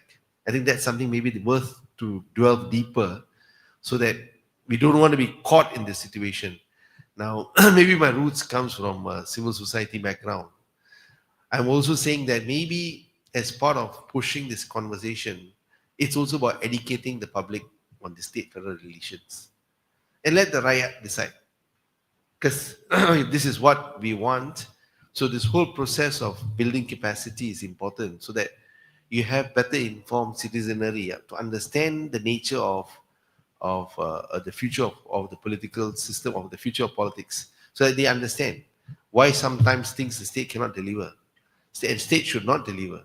Example is that the state government of Penang, Dato' Zabida is here, that we have decided to give a lot of welfare, a lot of aid and others during COVID. Well, it's a good thing to do, maybe the right thing to do, but it comes at a huge cost. Our reserves have been wiped out, and today we are in a deficit situation. Again, these are some things that really needs to be considered, in the sense that what is that role of the state and so on. My own experience, I think it's also some points of this has been highlighted before. I will probably say that Putrajaya is resistant to this idea of fiscal decentralization. And I think it comes from a few reasons. One of it is actually that the lack of capacity at the local level for various things, from financial management to project execution to delivery. There's various sets of issues that are real,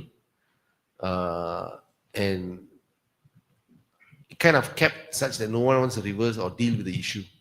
In fact, for me, I think the case is that maybe the people who move to become the KSU of ministry should be put at the local level and then move, so that it will be greater realization. Otherwise, we will never progress as a country. Second is that on fundraising and other things, while it's nice to do that, but as a country, we need to make sure that we learn the lessons of many parts, whether it's in China or US and others. States goes bust. And you don't want a situation that state goes bust, and eventually the burden has to be carried by the federal government. So when you talk about credit rating of a country, credit rating of a country is also a credit rating of everything consolidated. It's not, so I think in that context, knowing that, look, there are boundaries that we also need to be responsible for, to know that, okay, maybe that's, but is there different ways to deal with this issue? The third, I think, from what I understand, is also very much this is about performance and delivery. I don't know how, this is again, data is not published. If we publish all these 5-year plans, nobody looks at performance of the 5-year plan and see how much has been delivered, where is the gap. I'm sure this is analysis is done, but it's not published. But in a sense, that will tell us to say where we are failing, where we are succeeding, and that will give us insight to say where should we augment. Because I'm only coming from a standpoint to say that there's unhappiness at the rakyat level, to say that ineffectiveness of government delivery. And I think that's an issue that we need to consider even as we deal with the state-federal issues. These issues will still be there. And this is one of the concerns at Putrajaya level and so on. And so the last thought I leave is that the word progressive activism is something to be considered. So you want to have an activist entrepreneur state approach in terms of the front. I think we need to build capacity of the rakyat to understand and comprehend these issues, so that you know what, there are things that we're not blaming anyone, but the current structure is ineffective. It is what it is. And the rakyat needs to understand this so that they also know what to be unhappy about with the state. Because people assume that the state has got all powers, but when your budget is less than 1 billion, your budget is smaller than University of Science Malaysia, or what can you do? So I think this is the real reality that we're dealing with, in a sense that to be effective, I think there needs to be, I think that last point is to say that while I've observed this conversation and been participating in it with Penang Institute over the years with Francis and others, there's been big push towards saying that all of these problems will magically disappear and solve when you have local level elections. I'm coming to become maybe a bit wiser now in hindsight to say, maybe let's be pragmatic and find projects that we can push for stronger state-federal relations to kind of root and bloom. And hopefully that will create an environment of trust and cooperation that eventually sets the stage for some level of decentralization further down the road. Thank you. Thank you, Hamdan. Well, what I gathered from, I think your reminder is a very good point, which is that we shouldn't think of a discussion like this as a way to express our victimhood, as it were. That that we're under the heel of federal, so blame them. And, that of course an activist state is of course a very good point. A lot of what was said today, I thought, was about the lack of, a lack of transparency that many of our speakers spoke about, the lack of experts in governance itself, the lack of certainty over time, which affects how we plan our policies at all levels. And of course, what you said, the lack of measuring performance and so on. So we actually don't know how effective we are. So when I spoke about going for more effective governance, we don't even know how to go about it without the right data, right? Because we don't know how inefficient we are or efficient we are. Those are some of the points I thought I picked up. And this is where the state committee should push for this type, because I think this, like a parliamentary committee, the state assembly committee, should play and call for this in public interest. So I think, the committee should be formally writing to the federal government and also all the agencies. So data is collected, data is looked on, and promote this idea that Stuart talked about in other countries, right? That professionals are given the role to study, advise government, and not to be in a situation where you have the what do you call Majlis, where the Prime Minister, the state chief ministers, they meet and they discuss, but you know what happens actually, you know what goes on, and then sometimes you get it, sometimes you don't get it. I'm sure Ponsabida has been submitting all projects from the state. It's like sometimes it's like throwing the dart. Sometimes it can happen, cannot happen. So you don't know the basis. I don't know what reason you've been there before. So I'm just saying that we need to also know that the realities of the current system, and then how do we actually find ways to work on projects so that we can move this needle forward.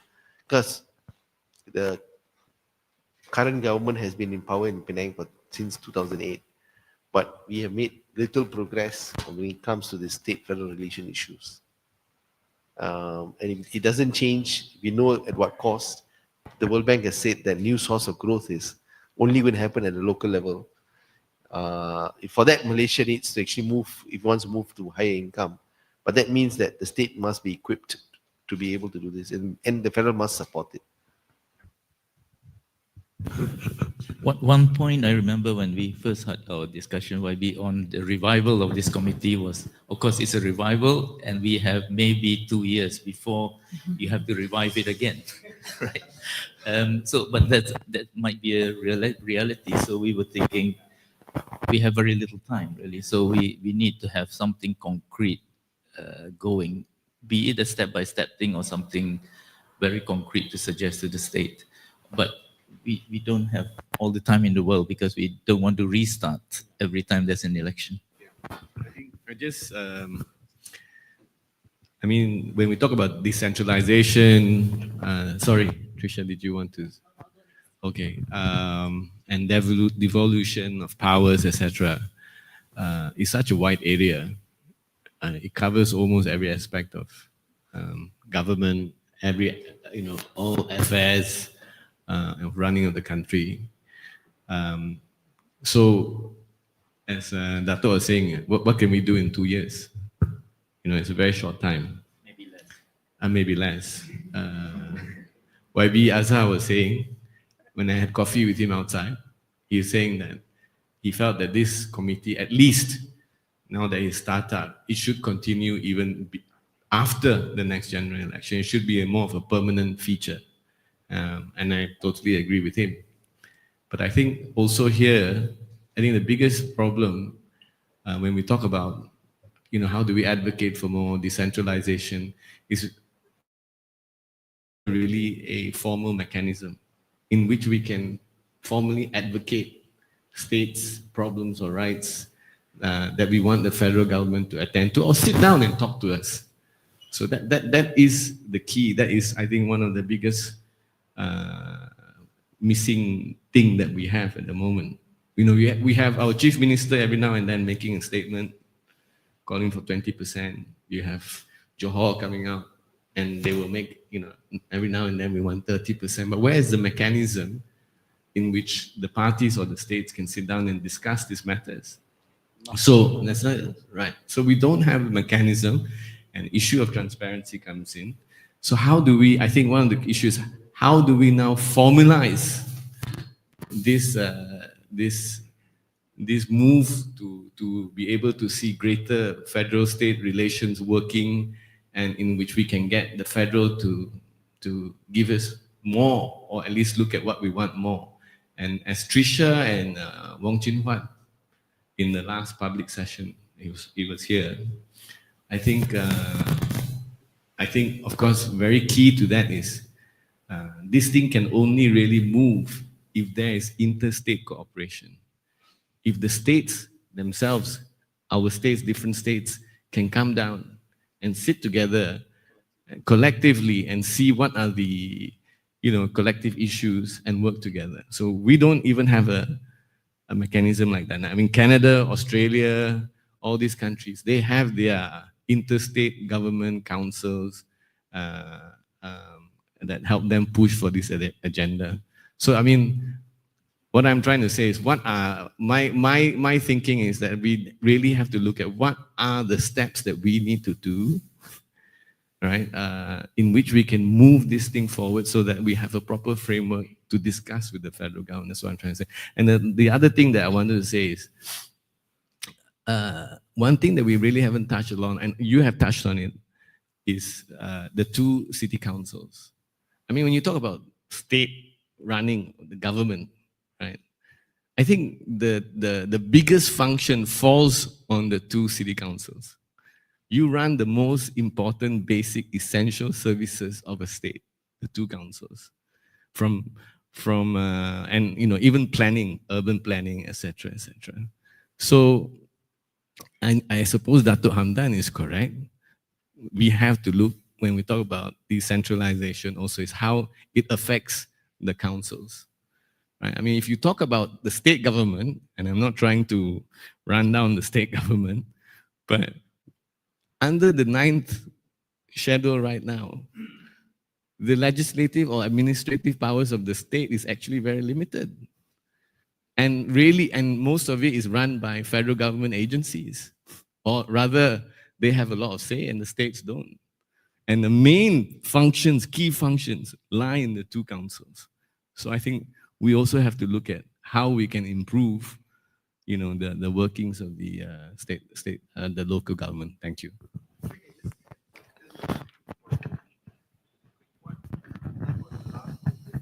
Local government. If you go back to when pre-Tun Lung Chuang Yu and post-Lim Chuang Yu, there's actually a fundamental shift in how the state function and the relationship with the local government. And there might be some insights that you might want to go as the committee to study that period, because there was a shift in terms of how the state was an activist state that was basically in command of the local government to drive. And then over the periods, there's a devolvement of roles and so on. Now, there's a call, like you said, the 20% others. There's no evidence or there's no constructive details of how we come to that number, number one. Two, I think the question is that how do we, identify what exactly you want to use the 20% for? And is that something the state is effective in to deliver that? Is it the role of the state to do it? If you're going to give more welfare for political reasons, sorry, I know there are YBs here, that it feels good to give handouts, and it feels good, but voters are far much more smarter today, are much more better informed. They will take the money and they not vote for you. And I think that's the harsh reality that we're seeing in the last few elections. There's a lot of money been spent, but the people who are spending money are very upset because the voters have voted differently. I think Patricia is probably well equipped to answer that. And I think that's something that we need to be mindful about, where the effectiveness of where the state can deliver better. Because eventually the core should be about how do we make sure that the tax spending in the country, whether it's federal, state, or local level, is delivering effective outcome for the state to grow in terms of its development needs as well as the requirements of the right hand. I think that's the key issue. All right, we should not lose sight of why we're doing it. Thank you. Okay. Sorry. Thank you for having me speak now. So I always like to think about incentives, right? Why should the federal government care? Now, we care because we are sitting or have sat in state government positions. If I put all of you in the Ministry of Finance today, you will take a different approach because your incentives are different. You'll be thinking about the fiscal squeeze that the country is going through. You're going to see all the ministries trying to get money from you, and suddenly everything around state government matters will fade away. So if we put ourselves in the shoes of the federal government, of the Ministry of Finance, and then think about what are the things that make them tick, they're not going to respond when they suddenly see all these demands coming from the state as they have over the last year. Johor demanding, Penang demanding, Kelantan, Sabah, Sarawak. And also exactly what Dr. Hamdan says. You're asking for the money. What do you have to show for it? What do we get in return? So think about that. And in my presentation, I talked about that, right? Demanding for the fiscal decentralization aspect without the policy autonomy part cannot make sense to the federal government. You need to have those two together, which brings me to something else which I forgot to mention in my presentation. There's a new act that the government just passed this year, and I think that's gone under the radar. I just wrote about it last week. It's called a very long name, the Government Service Efficiency Commitment Act. Very different from Elon Musk's Doge in the US. But what this act does, and I encourage all of you to read it because performance has been mentioned several times by the different panelists. What this does, it gives the power to the chief secretary, your chief, like the head of the civil service of the country. It empowers the chief secretary to obtain reports on a case-by-case basis on any government entity. And this government entity can include federal government, it can include state government, and it can include local government, and on top of that, it can include statutory bodies. This is pretty powerful because statutory bodies right now do not report to the chief secretary. And by the way, state governments also have statutory bodies, so I'm not sure. I think it doesn't cover state government statutory bodies, but it will cover federal statutory bodies. But if there are entities under state government and local government that come under the act, which it does, That's something that I think states will need to look out for. The chief secretary can expect from these entities performance ratings, which is to be done. I don't know, they have to figure out a formula, a methodology. And based on these performance ratings, these entities can expect remuneration. So this is very interesting. Remuneration. So it's a basis for fiscal allocation, performance basis, right? So look up this act because I think this can be a game changer. So how does the state government come in if the federal government has put this forward? And by the way, it's launched, it's passed the act in Parliament this year on the basis of improving government efficiency. The states can throw back the same thing to the federal government's face and say, you want efficiency? Here is the efficiency that you want. Look, we're all in the same boat. We are operating on a limited amount of funds. Here is how I can help you make the most bang of your buck, and give specific examples of what you plan to do. And one low-hanging fruit, which I think we should think about seriously, is what already exists without having to change anything in the Constitution, which is public health and sanitation. Why? Public health and sanitation is in the concurrent list. And we've seen it happen. I mentioned COVID in my presentation. We've seen actual cooperation take place. What could this look like? It could look like your clinic kesehatan, which is all across the country. It's actually run pretty well, but it's not, it can do better. It doesn't have enough funds. It's not efficient enough. I know this because I went through the whole system when I was pregnant. And it's a great way of collecting data, by the way, because it's mass, right? It's mass population. I'll give you an example, a specific example from South Africa.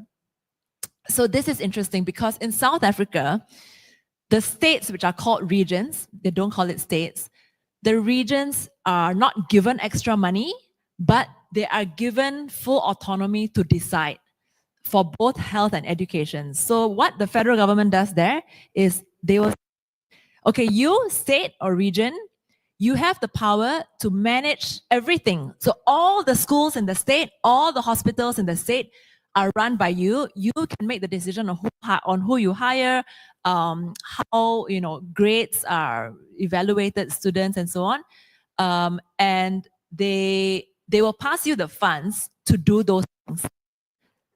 In a sense, they set the policy. The policy doesn't change from the central, but you run it. You get full power to administer the actual policy. So I think that could be a really interesting way to move forward. The states don't have to change the policy, so there's no competition here. We are just executing it for you because we actually know better some of the data points that are happening in the state. And just final point, I like all the lists of ideas that Stuart's presentation had. So I think there's a lot of great ideas that we can think about. Thank you.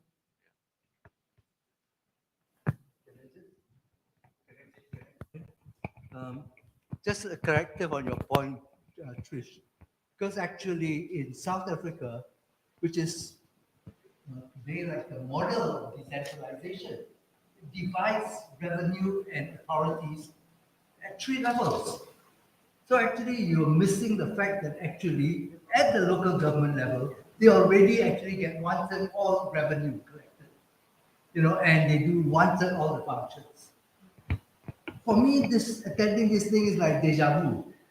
I mean, we did this 15 years ago, 10 years ago, we have made all the proposals, but nothing has really resulted. Seriously.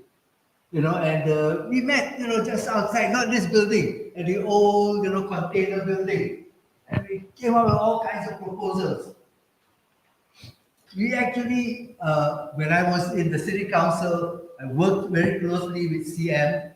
I drafted actually the Local Government Act, the Local Government Elections Act, which has now become law. But it was stymied when it took it up to another level. They stopped us at that level. We brought it at the Dato Zuraida when she took over. oh, we got another big kick to try to bring back local government. Of course, then politics took over. She split, and the whole project was then just thrown aside. My point is actually, at that point in time, we were all talking about not simply federal-state relations, but actually to recover the third tier, recover the role of the third tier. And it's so very important because not only does the third tier allow for local knowledge at that level to be brought to the fore, brought into implementation, brought into monitoring and promoting the whole economic development process. So it leads to economic efficiency. And the results in places like even Philippines, Indonesia, shows that actually regional development has begun to occur because of the decentralization that took place down to the level of the kabupaten, or in the Philippines as well. So that's one, the whole economic efficiency argument. The second argument in terms of, are we trying to deepen, promote democracy or not?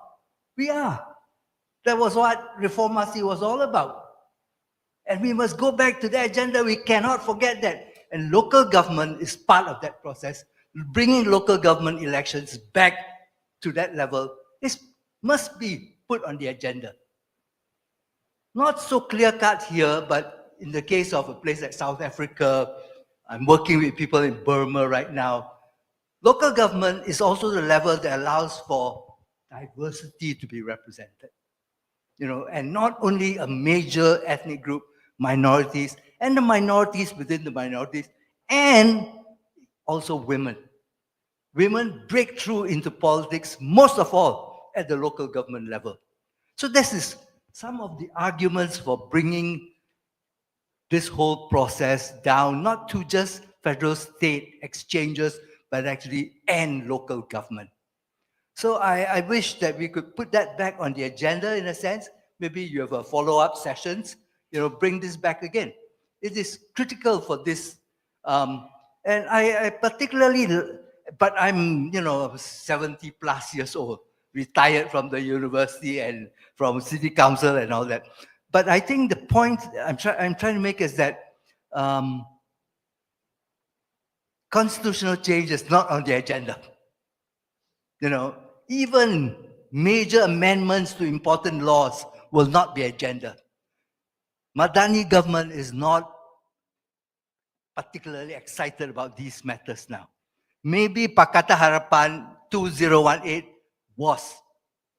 But then they started fighting each other. So realistically speaking, our proposals must also dovetail with actually the circumstances at this given moment in time.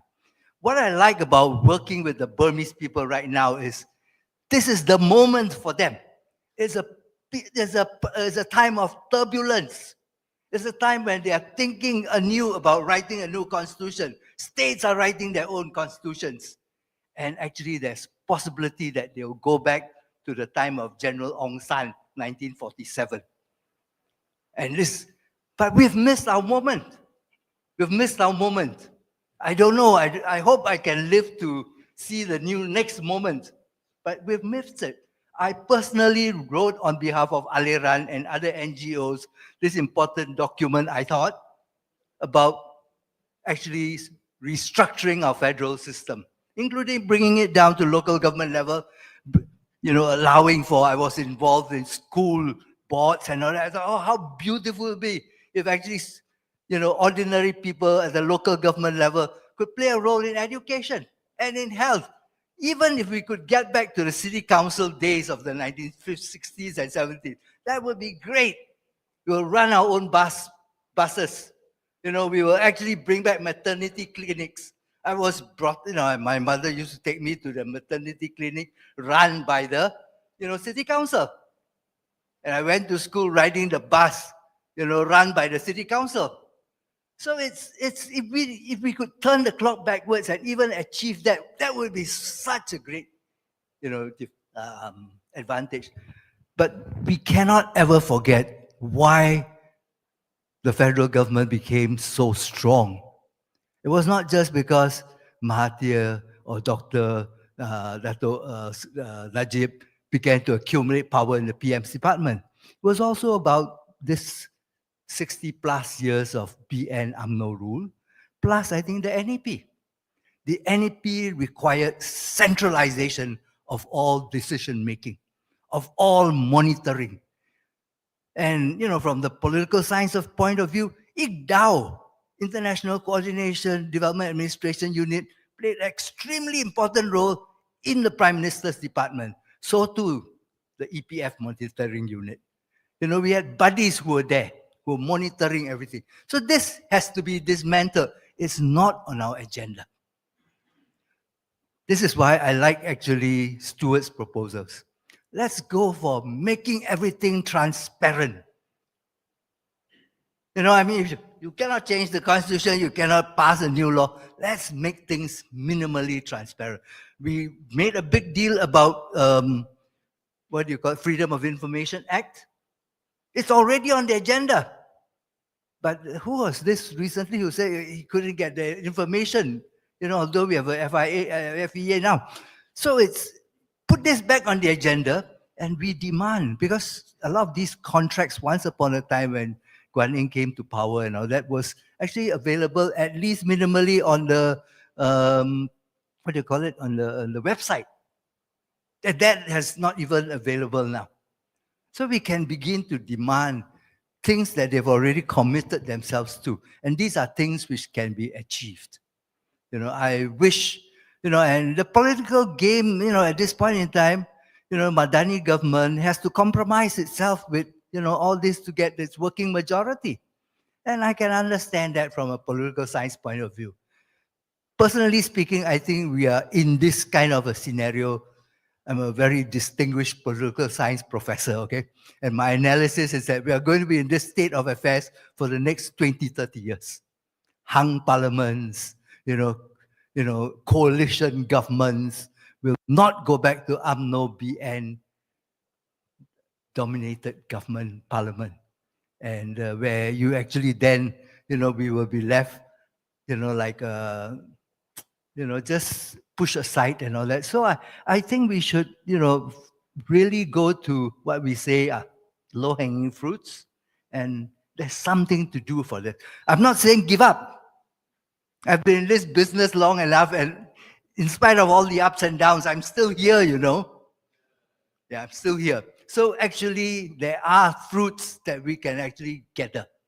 And but don't forget that the end game is a decentralization process which promotes deepening democracy, which actually allows for growth, which is more transparent and equitable and so on and so forth, but also for greater participation by all kinds of people, including women.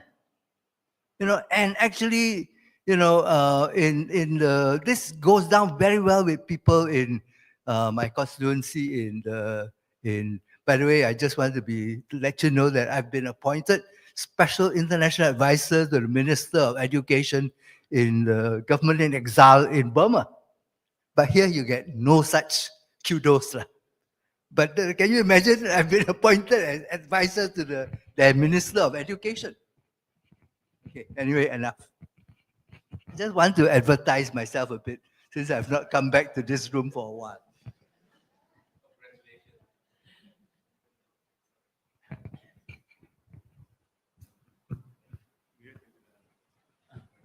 Ivy? Okay. First of all, I would like to thank all the speakers. It's really enlightening and also give us a lot of ideas.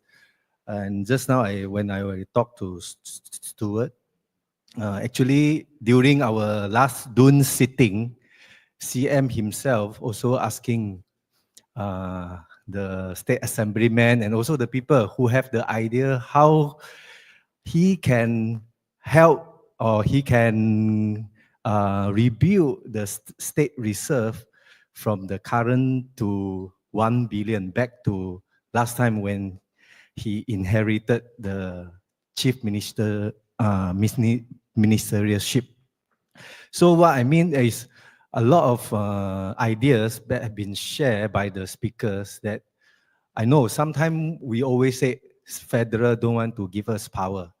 But a lot of things, like just now, a few other suggestions, proposals, which I think can be discussed and also implemented.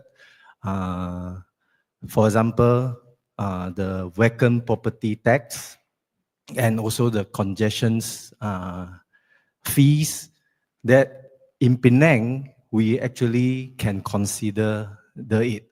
I myself was proposing this in the State Assembly sitting.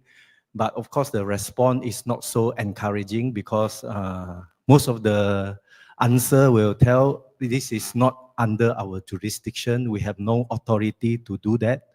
But I think for today's roundtable, I think at least it opened our mind and we can explore those possibilities. Like just now, Dr. Francis also said, if we want to find problem or limitation, there will be a lot. But we can start from something that really the local council can start with. The state government themselves also can do it. There are so many things that we can explore. So today I feel very empowered as a backbencher, although I'm not in the EXCO and also not in the government who can make decisions. But we work together as a backbencher with our YB Gui. Yeah, we start with this. Although like Dr. Francis said, it's already like deja vu or long time, but it's never moved forward. But today I feel we didn't give up, and then we really want to do something different. We can start from Penang, and then I think the people and even the civil service, Datuk Sri Farizan himself also come out. And today we also have our state financial officer to be here. It means I think a lot of ideas that we can bring it up to CM and see how we also want to help him to rebuild the 1 billion ringgit Malaysia reserve for Penang State. That's all from me. Thank you. Do the ex-mayors want to say something? Oh, Paris, that's Sri.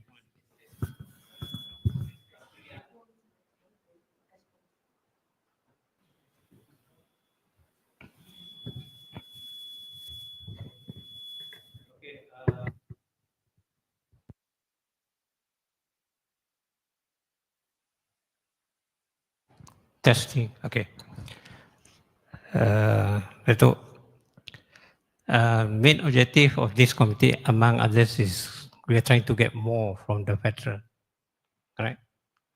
Of course, as far as state level is concerned, they are also doing the best to ensure more revenue are being collected, including to review some of the tax or some of the fee that are supposed to be collected by state. I think for next year, I think there'll be new revenue whereby they are going to increase, and it has already been approved to review the quick rent rate. Of course, to the local authority, they will review the assessment rate. So that is the major chunk of the state revenue. Of course, going back to the proposal, the possible angle, of course, constitutional changes can happen, but it cannot be done immediately.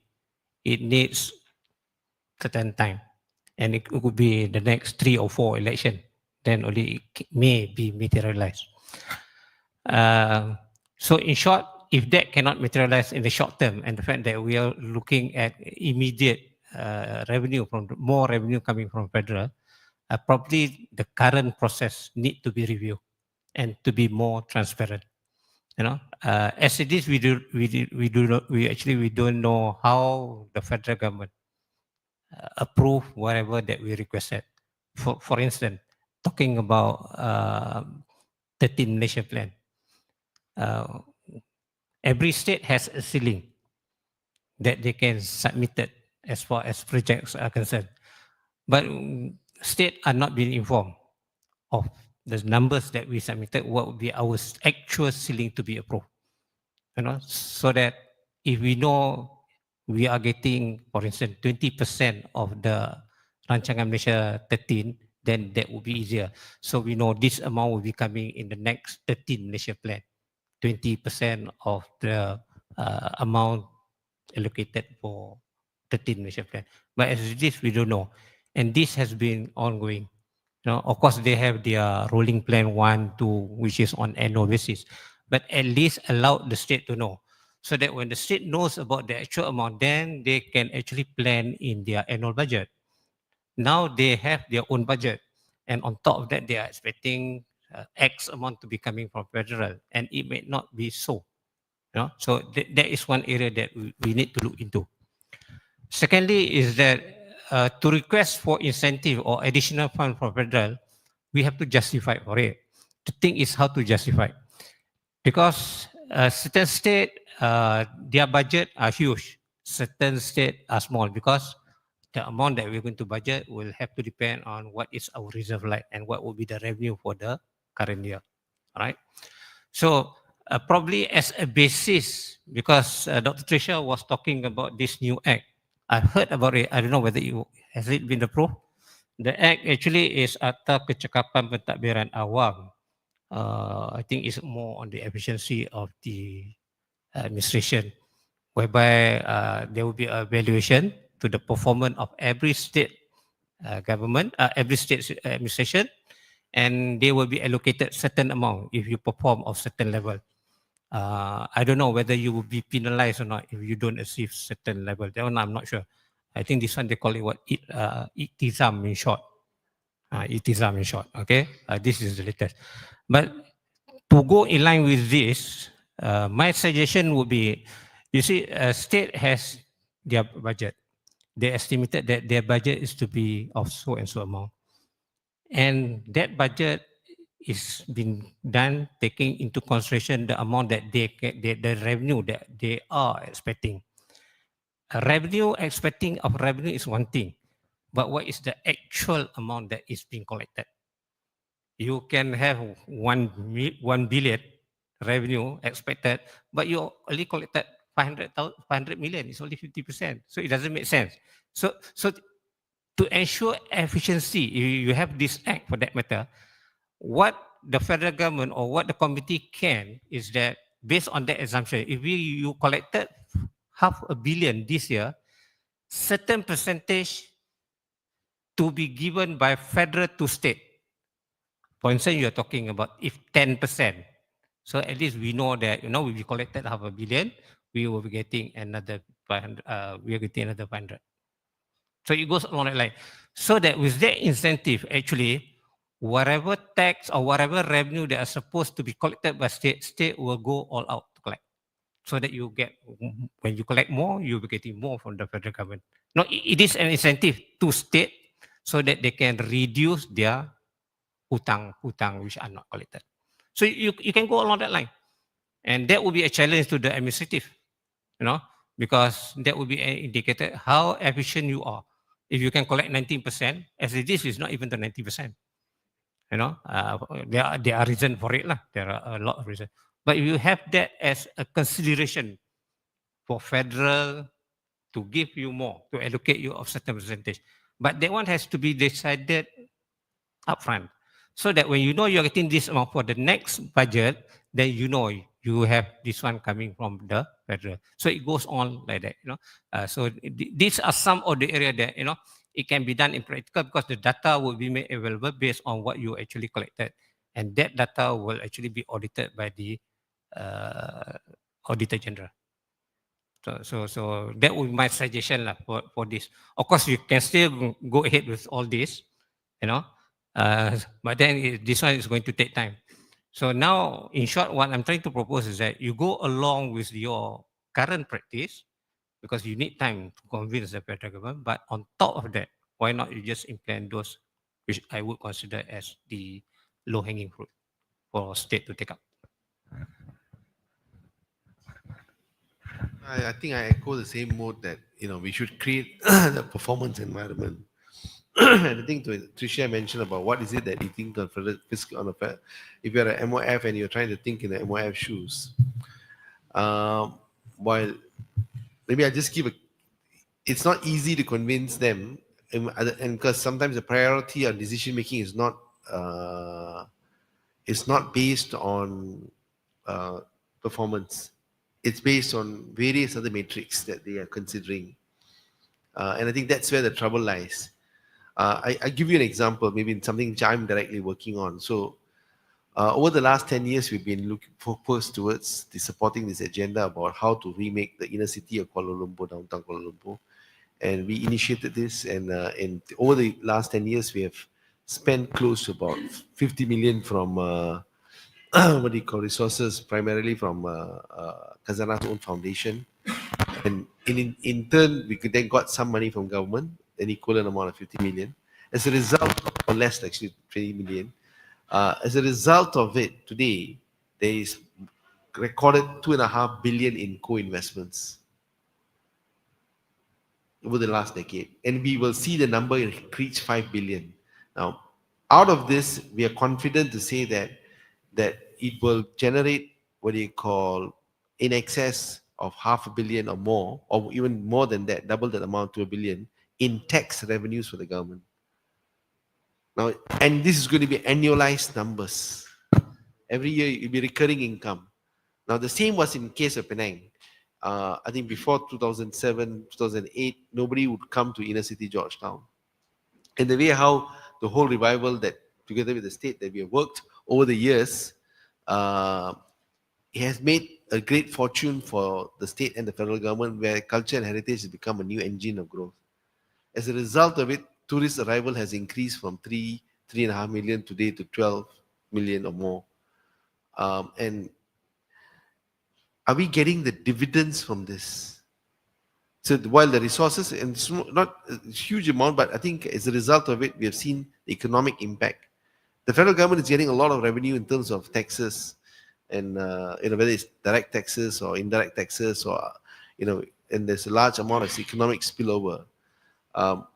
So I think this is quantifying this and presenting this argument and saying that maybe in certain of these areas where we can showcase performance, because this is performance, we are showcasing performance where tourism revenues, tourism arrivals, the state's cleanliness, everything has actually increased, and various ways to measure it. Maybe how do we show that and then say, look, how do we get the resources? Because without the resources, you can't keep to the same level of performance. Your tourist sites requires to constantly to be upgraded, improved. Cleanliness needs to be, performance of cleanliness needs to be ensured is done. It doesn't happen out of thin air alone. It requires resources to be presented. So I think maybe this is part of the committee to think about how do we have that engagement strategy with the federal government with data, evidence, and case studies. And because I'm just only sharing what I have experienced, I'm sure there's a lot more experience in the system, how to document it so that it is presenting a more coherent and cogent argument.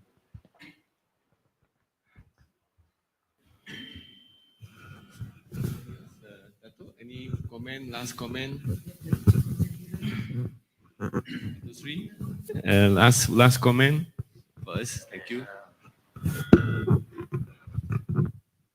Thank you.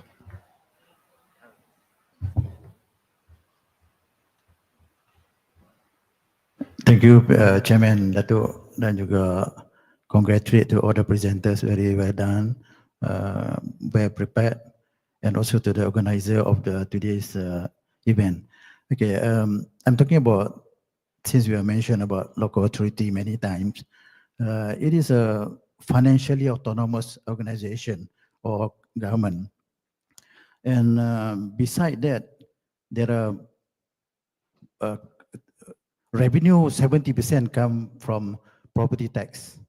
So we have to increase the value of the property so that local authority can get more money. And if you are talking about 30%, what to do with 30%? We are talking about 30%, and panel are asking what are the activities that you want to propose to the federal government. So one of the I would like to suggest, if we can create a special economic area or special zone to locate the high value industries, then the money will come to the local authority in form of the property tax. And I remember Penang City, Ting City was coming with the Kowloon Hong Kong project, whereas Seberang Perai was emulated as a Kowloon and Penang as a Hong Kong. People move to Seberang Perai, create a good value, high value properties in Seberang Perai, and that is one of the idea that we can promote. We get more people, more thinkers to come in. Yes, there was. So these are one of the activities that we can propose under the 30% numbers that we are talking. And another suggestion is we have to look at the cost element, the high cost element in the expenditure of local authority expenditure. One of the high cost element is maintenance of road and also the electricity. If we are allowed, local authority are allowed to suggest change from current getting supply from DTNB, go for the solar, and we can get the PPP and public-private participation. There are many players outside want to participate. Then that will be another way of reducing cost to the local authority. These are two suggestions from my side. Thank you.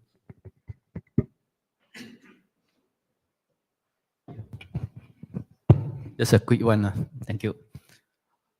In fact, Doctor have said it all. Being a MOH level, of course, we have to put ourselves into their shoe also. What are their mechanism of allocating the whatever budget is lah. Of course, on our side, we're hoping that we can get more. But sometimes we have to think for the other side also. I think we have to put it this way.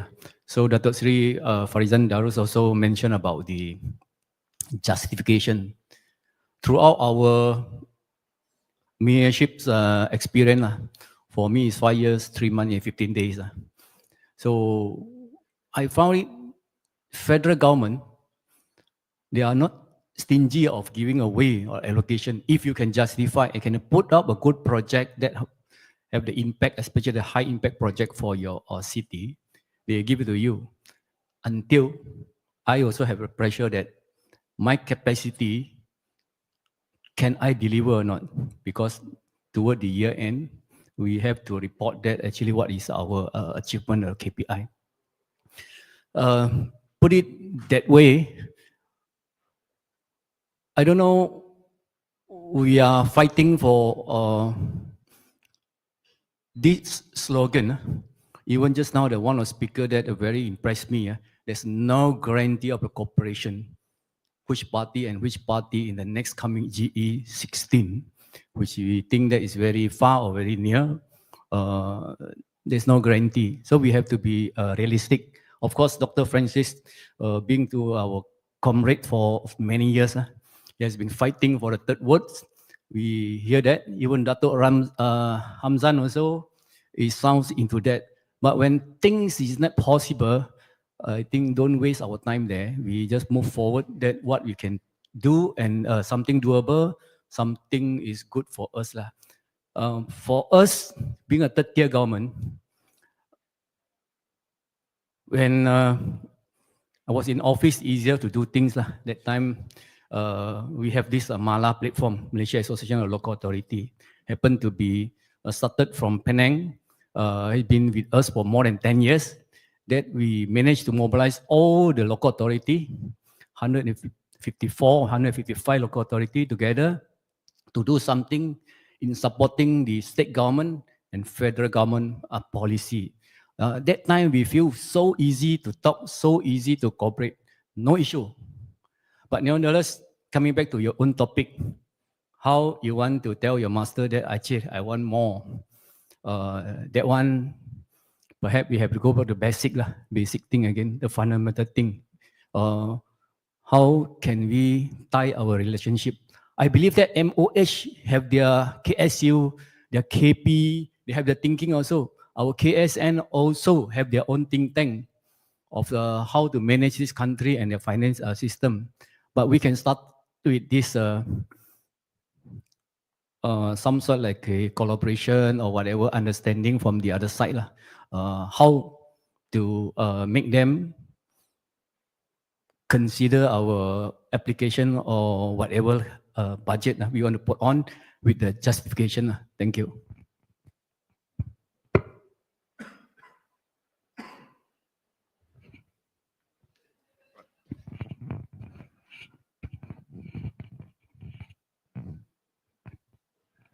Good afternoon, YB Gui, as a chairman and all the panel speakers. I am Izhar Shah, State Assemblyman of Seberang Jaya. Although I am an opposition State Assemblyman in Penang, but for the best interest of the state, I do believe that this committee is in the right direction, YB. So hence why I talk to YB, why this committee must maintain its function, although whenever we know the uncertainty of who is going to be the federal government next. I do understand and actually agree on what are the proposals given out by the speakers just now. But I do believe that in order for us to ensure that the state receive more allocations, there need to be a political will from the federal government administration. And of course, in order for us to do that, we need to suggest or propose what is the best interest for us and what is the best interest for the federal government also. Hence, I agree on the suggestions made by Datuk Sri Farizan and other speakers and also Datuk Amdan. We go for the low-hanging fruit first. And for the best interest of the state, I actually want to support CM's move to gather back to 1 billion of our state reserve. And one suggestion that I think that this committee can do is to engage with other state government for us to collect a more collective voice and opinions to table out similar or collective proposals to the federal government. Thank you.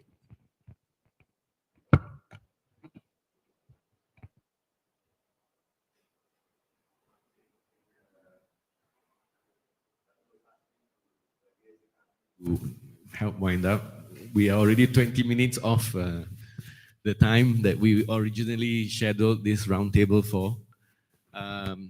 I'd just like to say that, of course, I think today has been really productive.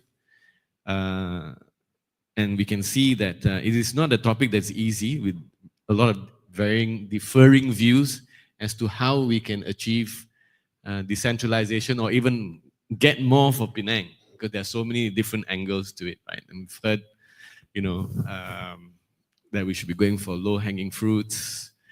Constitutional amendments, very difficult later. We must consider also what is the federal position, their needs, their problems. We heard from Datuk Hamdan, he was talking about KL. Sometimes you don't know their priorities, so a lot of money went into KL to develop that. And immediately I was thinking, yeah, that's why KL is like Portugal today, and Kelantan is, like Sri Lanka, So I think, but at the end of the day, when we talk about federalism, it should be about partnership, a partnership between federal and state. And that when we talk about partnership, that means there must be transparency, there must be a process, there must be mechanisms so that you can build on the accountability, on that trust, and that we can have a more, like I said earlier, a responsive government for the nation. A stronger Penang is a stronger Malaysia. A more prosperous Penang is also a more prosperous Malaysia. So, one of the things just now is how do we decide on what is 20%, etc. 20 or 30%. But the issue now is we don't even know what should be the formula. Okay, so, or is there a formula? We know that we contribute 7 billion a year in income tax. Or I saw your figure about 3 billion on SST, right? 3.8 billion, right? We don't know, for example, how much federal collects even in stamp duty on property taxes, stamping. That is a lot of money that goes to the federal. But how much of that comes back? What is the ceiling, as Datuk Sri has said just now, when we apply for all these RM projects? What is the we don't know. So where is that partnership? How do we draw a partnership where we do not know where the line is, where the rules are, and how much should be given to each state? World Bank, Mr. Shanmugam have said that there is this regional disparity, right? So how do we address that? Poorer states should be given more aid, more assistance, so that they can ensure that they can catch up in their growth. Penang's situation is completely different. We are a very small state. We don't have natural resources. So our ability to collect revenue, the revenue base is very narrow. We are not like Selangor.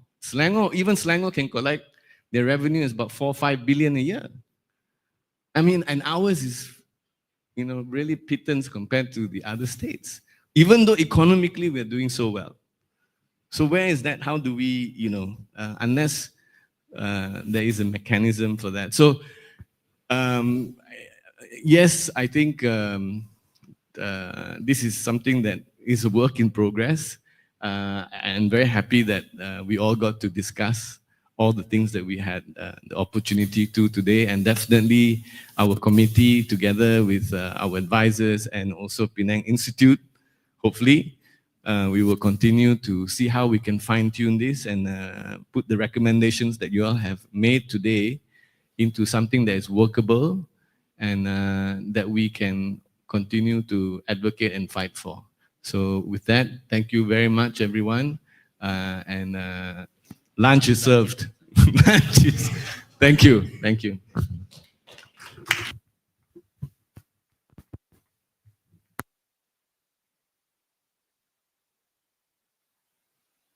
Very much, YB.